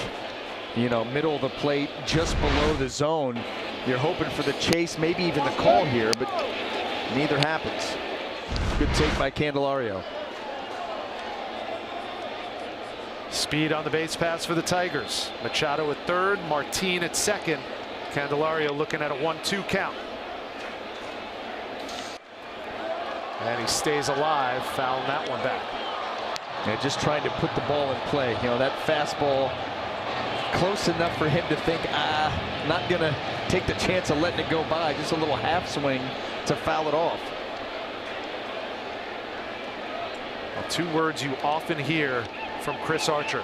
Execute, as in your pitches. You've talked about that. And conviction of what you're throwing.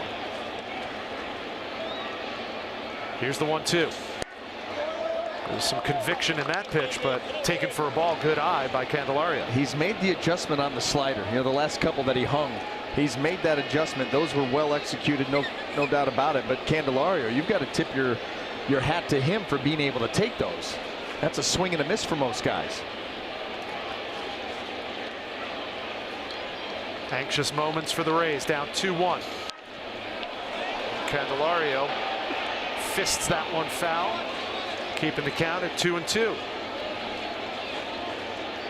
When you keep asking yourself, if Chris Archer goes back and is able to get another one of those A+ sliders below the zone, how long can Candelario lay off swinging at one of those? He'd take another one. The proverbial low-hanging fruit. Yeah, James Shields used to do that. He'd get ahead of 0-2, and then here comes a changeup until you finally swung at it, and ultimately you will. Maybe able to take a couple of them. Runners on second and third, 1 out. Here's the 2-2. And now it'll be a full count to Candelario, and that pitch count is rising for Archer, 73.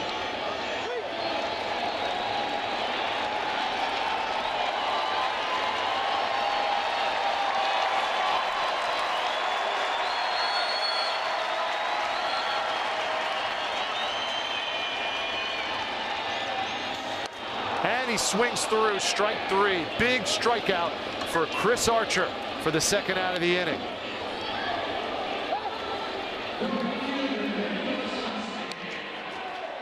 Fourth strikeout on the night for Archer, and that brings up Nicholas Castellanos with 2 outs in the bottom of the 5th. Able to take the first 2.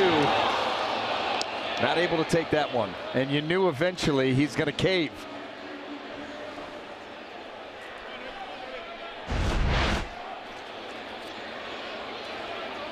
Well, Archer won that battle. Now let's see if he can win the war in the bottom of the 5th. 1 run's come across, 2 runners on for the Tigers. Castellanos swings through, strike 1. Pulled off that slider badly. Castellanos comes in 5th in the American League in hits, 6th in doubles. He has an RBI double in the bottom of the 3rd inning. Here's the 0-1. That one fouled back. So once again, Chris Archer up 0-2 for the 3rd time this inning to a Tigers hitter.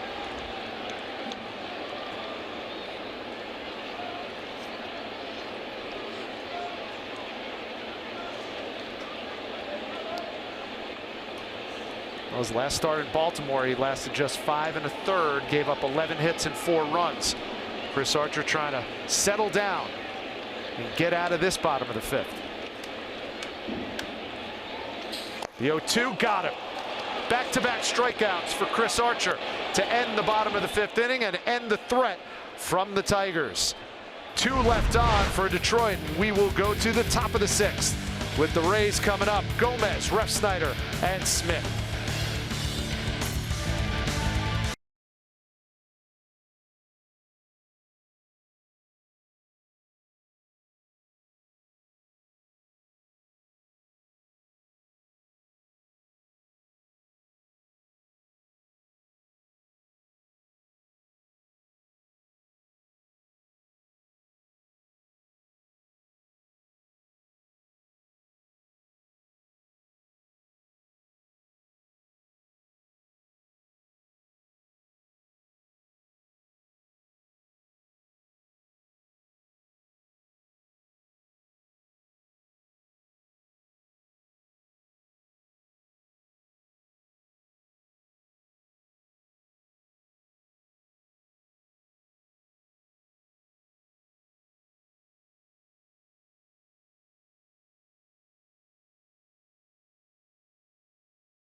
Go from Comerica Park in Detroit. The Rays find themselves down 2-1 as we enter the top of the 6th. Carlos Gomez will lead things off, followed by Rob Refsnyder and Malik Smith. Chris Archer in the bottom of the 5th, escaping with 2 runners on in scoring position. Back-to-back strikeouts to end the 5th for Archer. Now it's Matthew Boyd's turn. He starts off Gomez with an off-speed pitch. And it's 1-0. Gomez been on twice already tonight. Hit by a pitch in the 2nd, base hit in the 4th. And he's ahead in the count 2-0.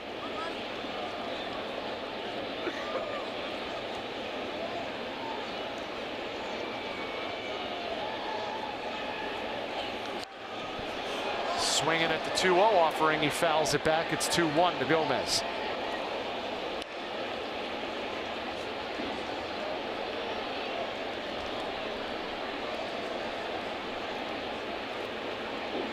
Carlos Gomez has had his struggles as of late, but his last 4 games he has 2 hits and a couple of clutch ones at that. He's as an aggressive as a hitter you're going to find in Major League Baseball. And a lot of times when guys are that aggressive, they're streaky. And so you get them on a hot streak, and they're capable of carrying you for a little while. And he couldn't hold off that pitch, and Gomez strikes out after being ahead 2-0 in the count. You know, very rarely do you see Carlos Gomez take a swing that's indecisive, ever. I mean, he is usually cut it loose, and right there just got caught kind of in between and got beat upstairs.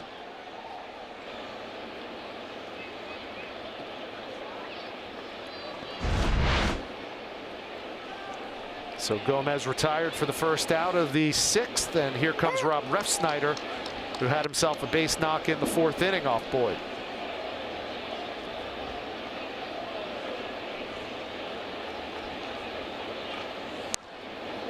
The 0-1 just misses low and outside. So it's 1-1 to Refsnyder.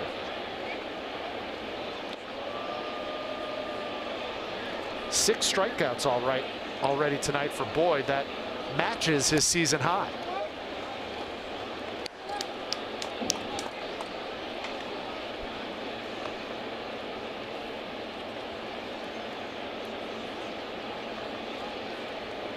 And the 2-1. It'll be 2-2 to Refsnyder.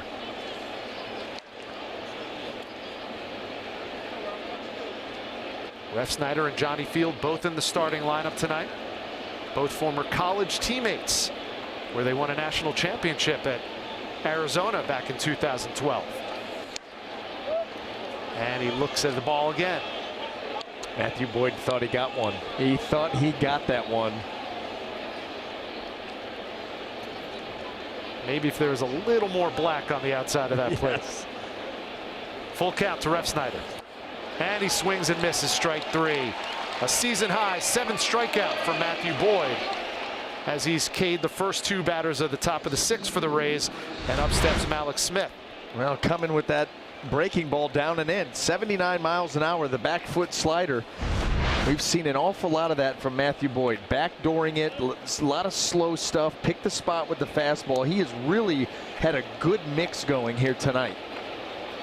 The Rays have been so good at contact this entire season. It's rare to see them strike out as frequently as they are. What's Boyd doing to keep him off balance? Well, that's what he's doing. He's keeping him off balance. First of all, he's facing a lineup that outside of Mallex Smith, it's all right-handed hitters. So when you face all of one side, and right-handers have had success off Matthew Boyd as opposed to lefties who have had very little. In fact, the infield hit by Mallex Smith was only the 2nd one he'd given up to a lefty. So you stack the lineup with righties, but that allows a pitcher, if he is commanding the ball around the zone that night, can get into a good rhythm just because he's facing the guy. Okay, backdoor the breaking ball. Here comes the backdoor curve. Run a fastball in and change up away.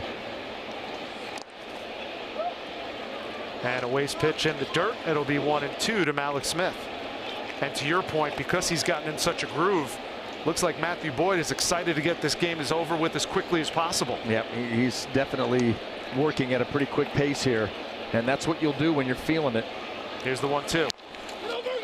And that one bounced to first base. Goodwin fields and covers the bag. 3 up, 3 down for Boyd. We go to the bottom of the 6th, and the heart of the order coming up for the Tigers.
Thank you, Neil. Kansas City, what a tough start it's been for the Royals, and really for just about everybody in the American League Central, BA. It has been a struggle, and even Cleveland, who was the favorite in that division coming in to the season, they've not gotten their offense going. Their pitching staff, they're doing their thing. Starters have been outstanding, but they, one of the most anemic offenses in baseball right now. But outside of that, it has been a dreadful performance by the Central. The 0-1 swung on by Victor Martinez. Ground softly to Robertson over at second, to Crone at first for the first out. And, we've gotten to see some of these teams. The Rays have taken advantage. Yeah. They sweep the Twins 2 out of 3 from the White Sox. They win the ball game last night, and that's what you got to do. You've got to make hay against the teams, the divisions that are struggling, that you can just outclass. And when you watch these teams, the way they've lined up against the Rays are the better of the two teams. And so far, they've taken care of business. And you heard Neil talking about Chris Sale pitching for the Red Sox. It's ace night on the first night of May in Major League Baseball. Scherzer going tonight, so is Kershaw. Justin Verlander pitching tonight against the New York Yankees. Even King Felix out in Seattle. Although I don't know if you would consider him in the same class right now as the rest of the pitchers I just mentioned. Not the same stuff as he once had, but still has a real good idea what he's doing out there. No doubt.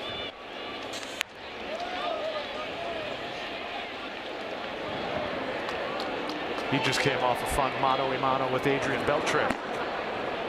And now Beltre finds himself on the disabled list. You hate to see that happen. Yeah. Here's the 2-0 to Jacoby Jones. Fouled back, 2-1.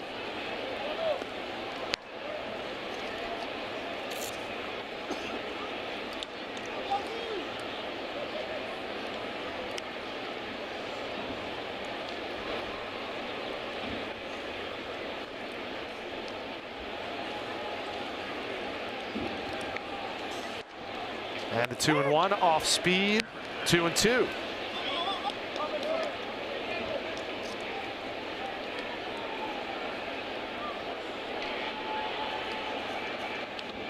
So far, 5 hits surrendered by Chris Archer. That one driven into center field. That sends Malik Smith back, but plenty of room to make the catch for the second out of the inning. That is a cavernous outfield here in Comerica Park. 400 go. Yeah. Well, it's reachable down the left field line at 345 and 330 down the right field line, but 420 out there in dead center. And 345, even that down the line is certainly reachable, no doubt, but that's a good poke. I think, what was it, old Tiger Stadium, 440 to straightaway center field.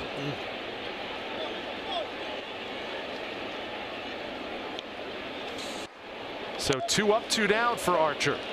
96-mile-an-hour fastball misses to Nico Goodrum. Goodrum 0 for 1, walked in the second inning. And that one taken for a strike on the outside, so it's 1-1.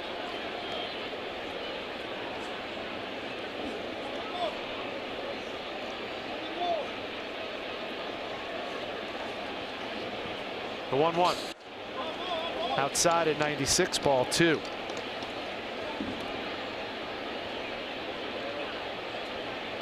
'87 pitches for Archer. He only has 1 1-2-3 innings so far. That came in the 4th. Looking for another one right here. Tried to find the outside part of the plate on the off speed again. It's 3-1 now to Goodrum.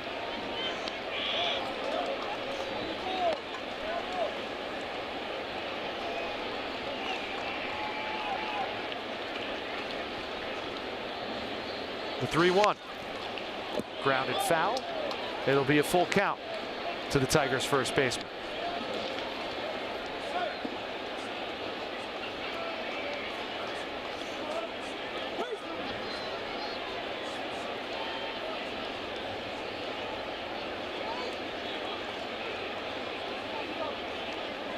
In 5 of the 6 outings this season, Chris Archer's allowed 4 or more runs, only 2 so far tonight. And he holds the Tigers at bay with his second 1-2-3 inning of the evening. Another strikeout for Archer, and the Rays are coming up in the 7th.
by a run. Chris Archer handling the Tigers for the first time in the lineup, and then they finally got to him in the third inning. An RBI double by Nick Castellanos plated Jamer Candelario, and then Leonis Martin added to that, an RBI double in the fifth. Those are the only 2 runs that came across for the Tigers.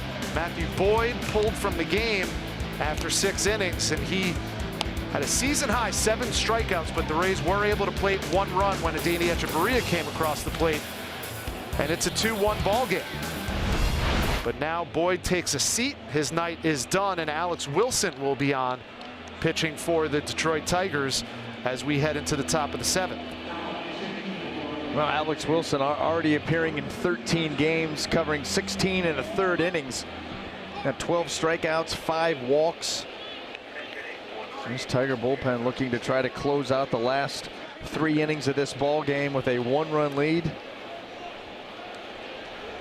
And now we have our first pinch hitter of the night. It's going to be Denard Span stepping in for Johnny Field.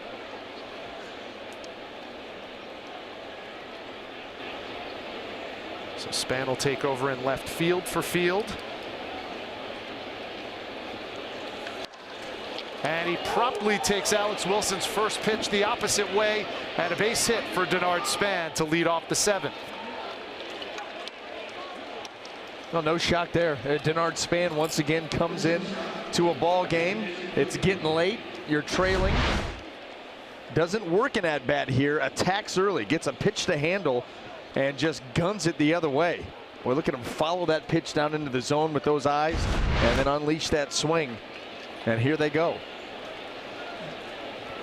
Denard Span, one of the many Rays swinging a hot bat in his last 7. He's at .308, and he's a quick 1-for-1 tonight in a pinch hit role. Another first pitch swing, this time by Echeverria, and it's going to be a double play for the Tigers.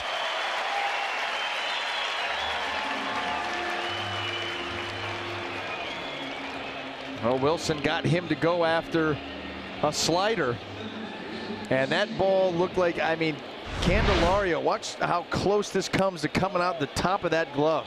It was a nice play by him with the reach on a tough hop. And once he was able to secure it, it became a pretty easy double play for the Tigers. Score at 5-4-3. That erases the leadoff single by Span and brings up C.J. Cron. 2 outs, top of the 7th. It's a 2-1 Tigers lead. And now some action in the Rays bullpen. Andrew Kittredge getting warm.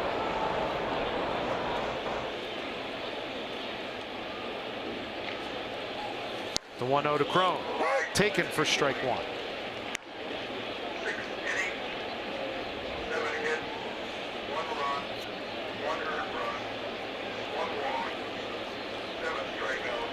Well, the Rays got 7 hits in 6 innings off Matthew Boyd. Add the hit here from Alex Wilson, and they're 2 away from another double-digit hit output from an offense that has been nothing short of the best in the American League over the last couple of weeks. But they find themselves with only 1 run to show for it tonight and trail 2-1 to the Tigers.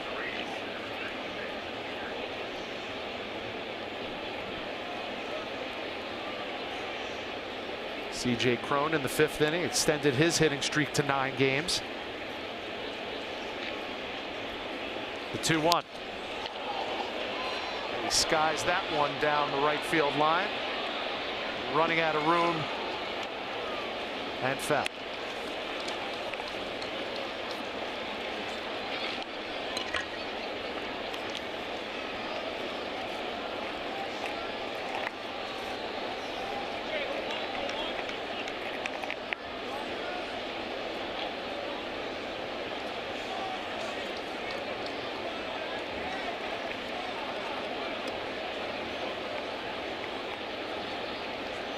Here's the 2-2. And he looks at strike 3 to end the inning. Alex Wilson retires the Rays. Up come the Tigers in the bottom of the 7th.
know the answer to today's Trivia Tuesday question. Earlier in the broadcast, I asked you, what is the largest number of wins the Rays have recorded in a single season? Is it A, 100, B, 97, or C, 90? And if you answered B, 97 wins, that is correct. Back in 2008, that 97th win came right here in Detroit on the final day of the season.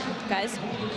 I love how that comes full circle, Michelle. I knew there was a reason behind that, and clearly, BA, answering B is why I did so well on those Scantron tests back in elementary school. Yeah, just let that be a lesson to you. If you have 5 choices, you go with C. If you have 3 choices, you go with B. You remember the movie Summer School? Oh, of course. And they call for time at the end, and my man's C right down the list.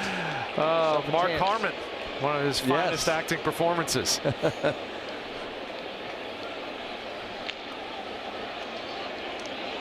Chainsaw Dave, my 2 favorites with the movie reviews. Oh gosh, they don't make movies like that anymore. No, they do. They redo it. Yeah.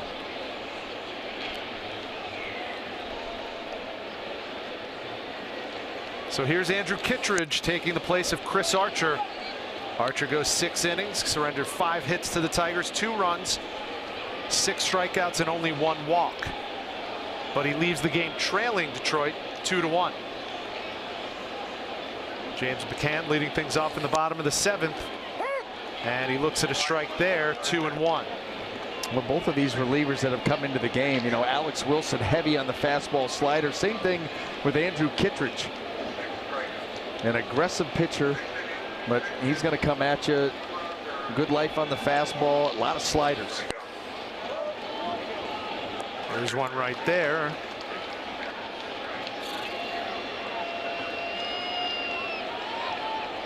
And it's a 3-1 count now for James McCann. Tigers looking for some insurance.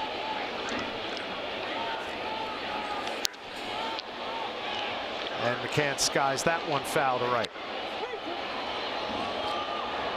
Only 90 pitches thrown by Chris Archer, 57 of them for strikes.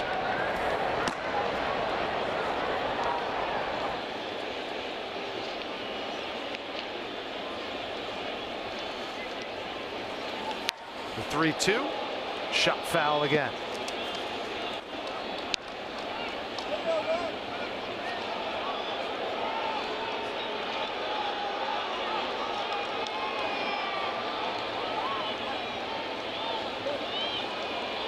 Well, those 90 pitches by Archer, the 3rd lowest of the season. Threw just 81 pitches on opening day and threw 80 in the loss to the Philadelphia Phillies. An easy grounder fielded by Robertson over to Crone at first, 1 away. Well, some questionable news here for the Rays. They sending Yanni Chirinos to the 10-day DL and recalling Ryan Yarbrough, who will be with the team tonight, but too late to participate in tonight's game. But Chirinos diagnosed with a right forearm strain. He's going back to Tampa ahead of the team to meet with Dr. Coco Eaton. And you would expect that. You do not want to deal, with the forearm strain. You're cautiously optimistic. It's muscular, and you move on. But anytime you start dealing with forearms, you start to get nervous about the elbow and all that goes with it. So you're gonna be cautious for sure. Iglesias grounds to 3rd. Duffy makes the play over to 1st, and there's 2 away. Well, there was a couple other little bits of news tonight. Johnny Cueto went back on the disabled list. He's off to a great start out west with the Giants with an elbow issue. Jordan Montgomery came out of his start tonight with the Yankees with a little bit of an elbow issue. Speaking of elbows, how about Corey Seager for the Dodgers? Yeah, well, how about that? That's a big loss for a team that is struggling and a ton of expectation. World Series a season ago, and off to a start. They're under 500. They're already well back of the Arizona Diamondbacks in the division. So if you're Andrew Friedman and the Dodgers, do you go out and instantly shop for a high-profile shortstop, someone to fill that hole? You know what? I don't know how they don't at least start kicking some tires with the expectations that team has and where they were a season ago when Kershaw with the opt-out. You've got to explore all options. Good job by Kittredge coming in relief in the 7th inning. 3 up, 3 down for Andrew Kittredge. The Rays coming to bat looking to tie it in the 8th.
Rays recorded the 4th doubleheader sweep in franchise history, the first at Fenway Park. Tampa Bay became the first team to win twice in one day, despite not having a starter go 5+ innings since the Red Sox on October 2nd, 2004 at Baltimore.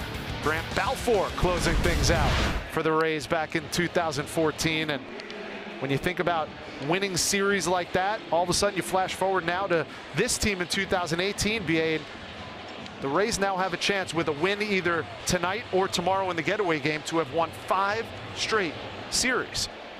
And that's what players talk about. You know, they talk about at the beginning of the season, win series. You know, you win series and you win enough of them, you're going to be well above 500 and playing October baseball.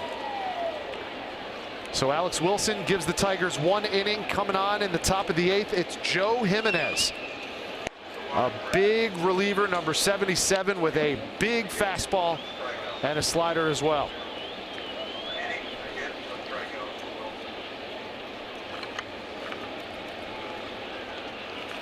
Jimenez, a really hot prospect in this Tigers organization. And in line to be the closer of the future.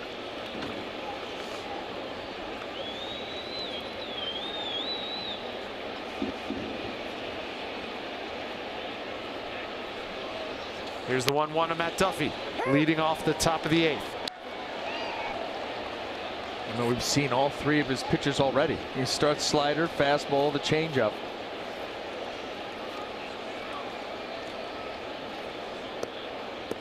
Duffy hit .364 against righties. Here's the 1-2.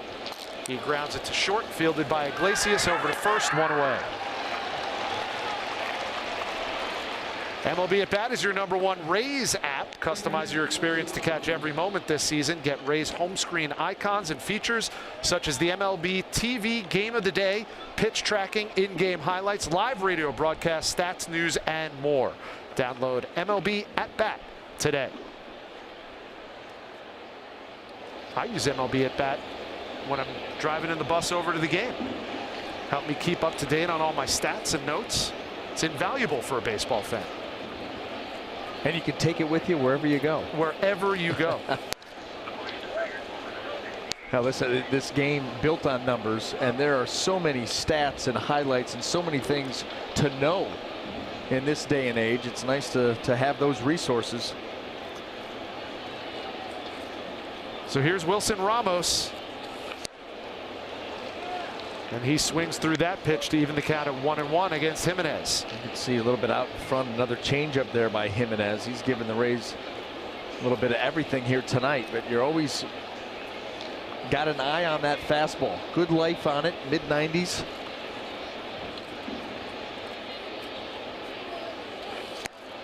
And he swings at the same pitch and the same result. It's 1-2 now.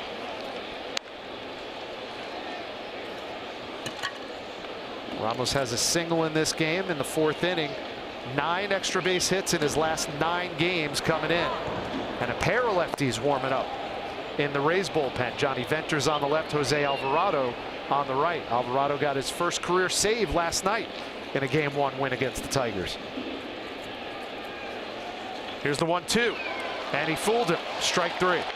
Well, it was changeup, slider, slider, and all 3 of them, they're good pitches by Jimenez, and Ramos still waiting for that fastball.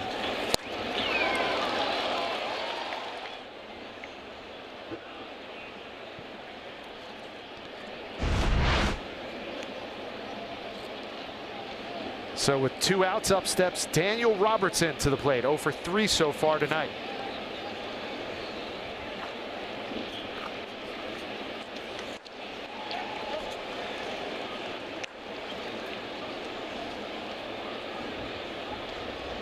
And Jimenez, who can crank up that fastball above 94, 95 miles an hour,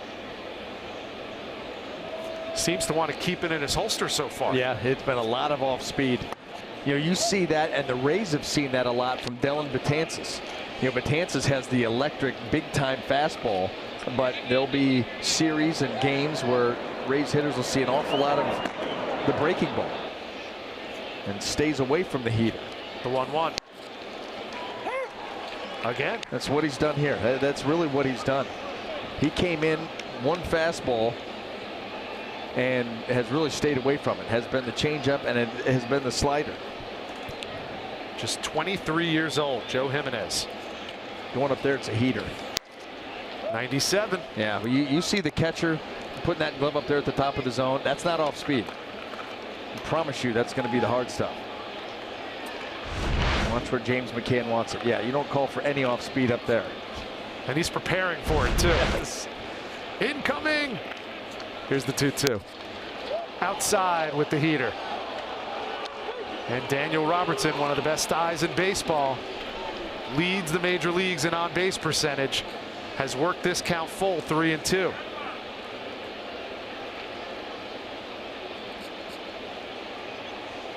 Rays need a base runner, down 2-1. And they won't get one this inning. What a job by young Joe Jimenez. 3 up, 3 down with 2 Ks. The Tigers lead it 2-1 going to the bottom of the 8th with the top of the order coming up.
Thank you, Neil and Big O. We look forward to Rays Live, the postgame brought to you by WB Mason. And the best story in baseball on the mound for the Rays now, Johnny Venters, making his 3rd appearance of the season. He's retired all 4 batters he's faced.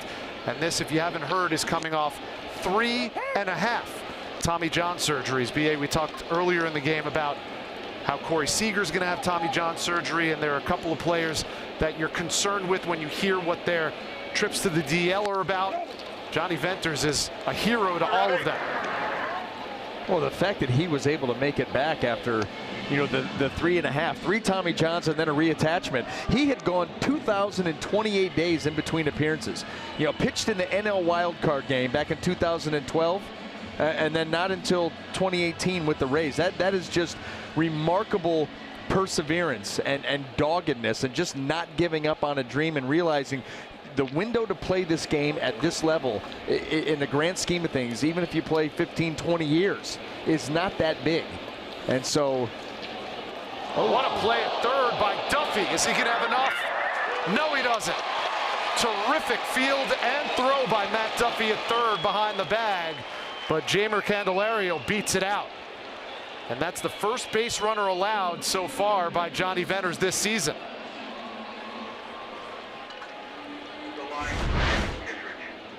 Boy, on his horse, makes a nice.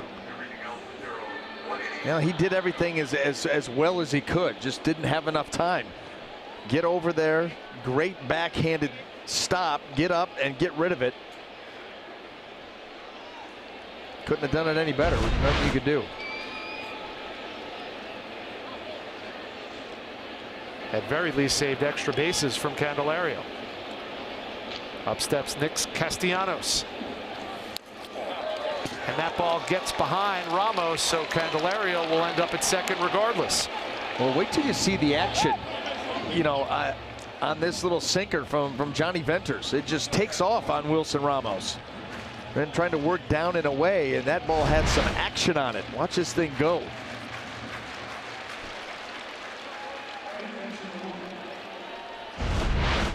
Castellanos has one of the 2 Tigers RBIs from earlier this evening with a double in the 3rd.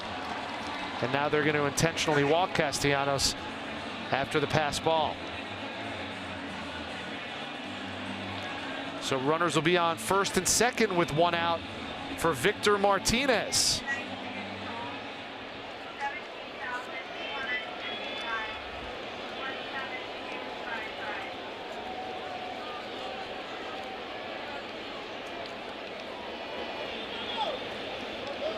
Martinez drove in 2 runs last night in the bottom of the 9th inning. Comes up in the bottom of the 8th with runners on first and second and 1 out.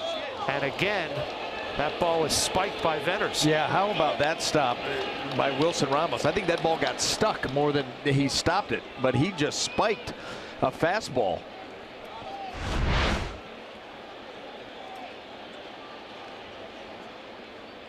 Caught it right in the armpit.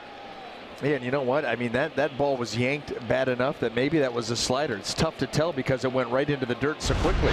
And now Kyle Snyder and Wilson Ramos will convene with Venters. Talk things over with 2 runners on and 1 out. Well, while we have time, I want to remind you what's coming up tomorrow on Rays Live, the pregame show presented by your local Honda dealers. Neil and the Big O back in our Fox Sports studios. We'll have a feature on Daniel Robertson, one of the hottest hitters in the American League. And it's the end of a 9-day, 8-game road trip. So we always look forward to Road Trip Rewind. All the best plays from the Rays for the previous 8 games on this roadie. Coming up on Rays Live, the pregame. That's at 12:30 tomorrow on Fox Sports Sun.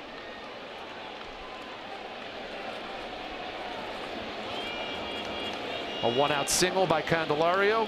An intentional walk to Castellanos brings up Victor Martinez. And he swings at the pitch. A slow roller to Duffy. Only play is over to first. The runners advance. And there's 2 away.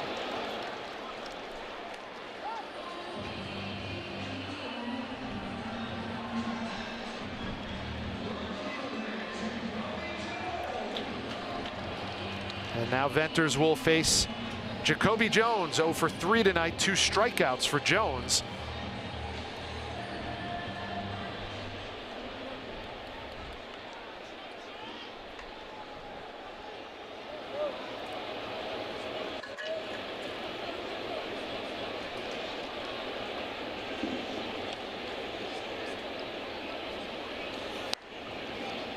That ball in for a strike at 93 miles an hour.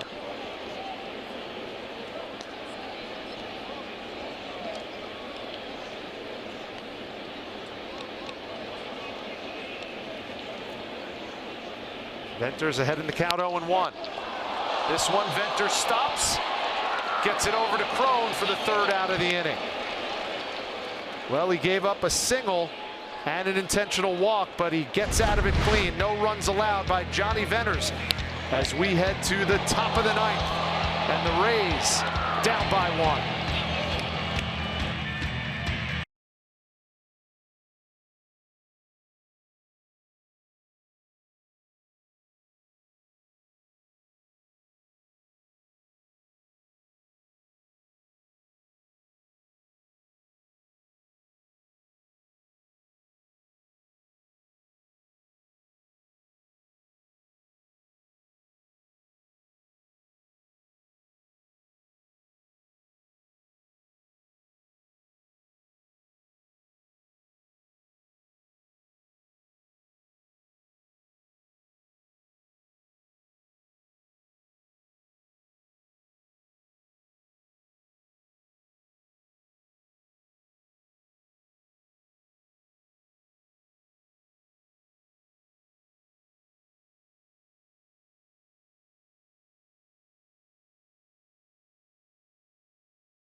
Tigers 8-7, but find themselves trailing by 1. Here's our Bonefish Grill catch of the game, and it's turned in by Johnny Venters. Johnny Venters doing everything he can to get that chopper.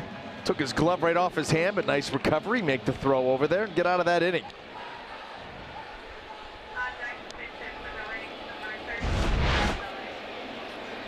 You know, that's an interesting inning too, because you know, when Johnny Venters came up, Kevin Cash was talking about the fact he was going to use him as a lefty specialist. In that inning, seen a lot of righties having to work out of some trouble.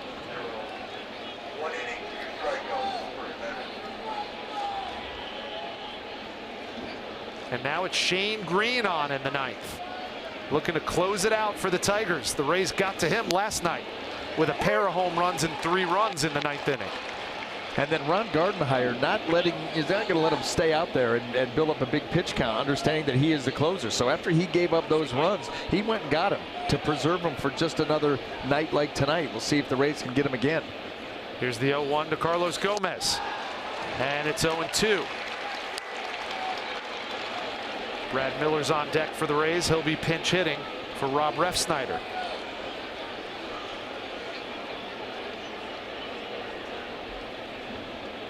Well, down 2-1, ninth inning. I'd say this is a flair for the dramatic time from Carlos Gomez.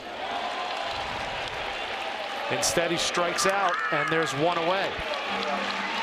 Well, after Shane Green was able to get ahead of him, you get the feeling that he was not going to see anything but that slider down and away. Not going to run the risk with the fastball.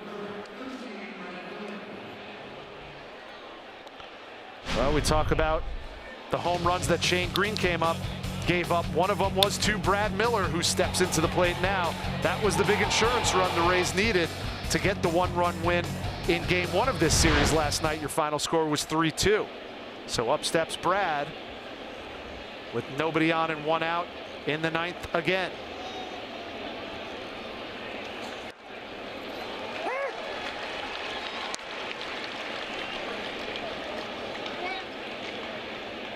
Malik Smith on deck with Denard Span in the hole.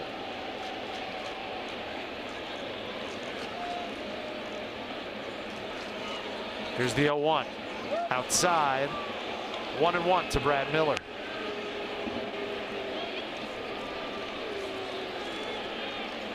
Miller, one of those Rays on an extended hit streak. He's hitting 6 straight games to the tune of a .304 average in that span.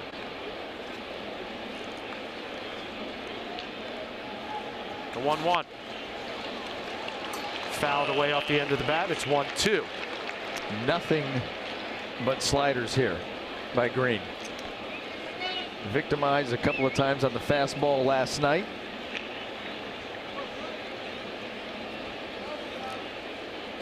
A steady diet of off speed tonight to the entire Rays lineup. That has been the game plan. Matthew Boyd got it started. We saw it with Joe Jimenez, he of the big time fastball, and it was all, in fact, the strikeout pitch to end his inning, 3-2 changeup to Daniel Robertson, probably the best pitch that he threw in that inning. Almost like a Bugs Bunny change from a guy that big. It really was, and it was well located. The arm speed on it was what you want. But they have really taken this red-hot Rays offense and tried to slow it down. Combination sliders, changeups, curveballs, fastball for show.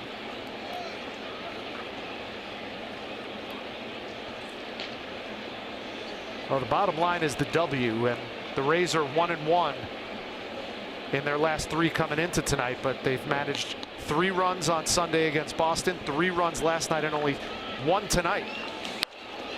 And Miller pops it up in foul territory and out of play.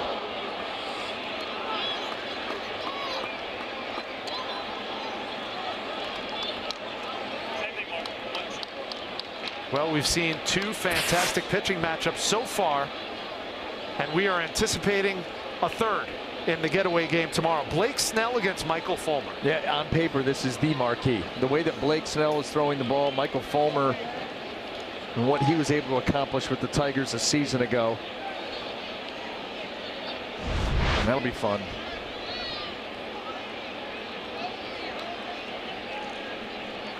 One out, nobody on. The 1-2 to pinch hitter Brad Miller. Did he go? Yes, he did. Back-to-back strikeouts for Shane Green in the bottom of the ninth, or the top of the ninth, rather.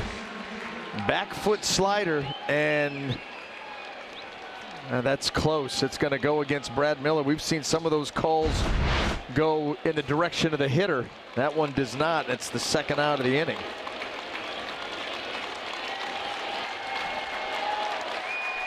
Last gasp time for the Rays. Malik Smith steps up to the plate, 1 for 3 on the night.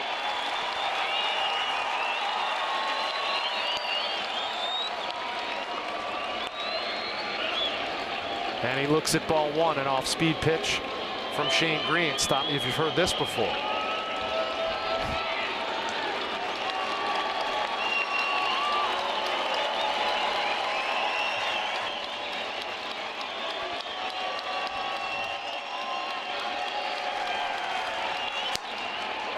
The 1-0 inside. So Smith ahead in the count. 2-0. Just looking to get on base and give the Rays a chance. Well, and if he gets on base, I mean, with all that speed, you start to think about a stolen base attempt. I mean, they've got some options, but they need to get him on. Here's the 2-0. And he looks at strike 1, 2-1.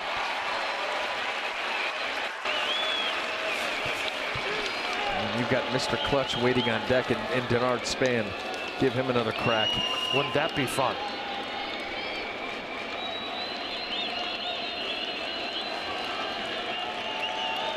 The 2-1 to Malik Smith. And that's a ground ball right to Shane Green, who fields and covers first himself. 3 up, 3 down, and the Tigers win it. 2-1 is your final.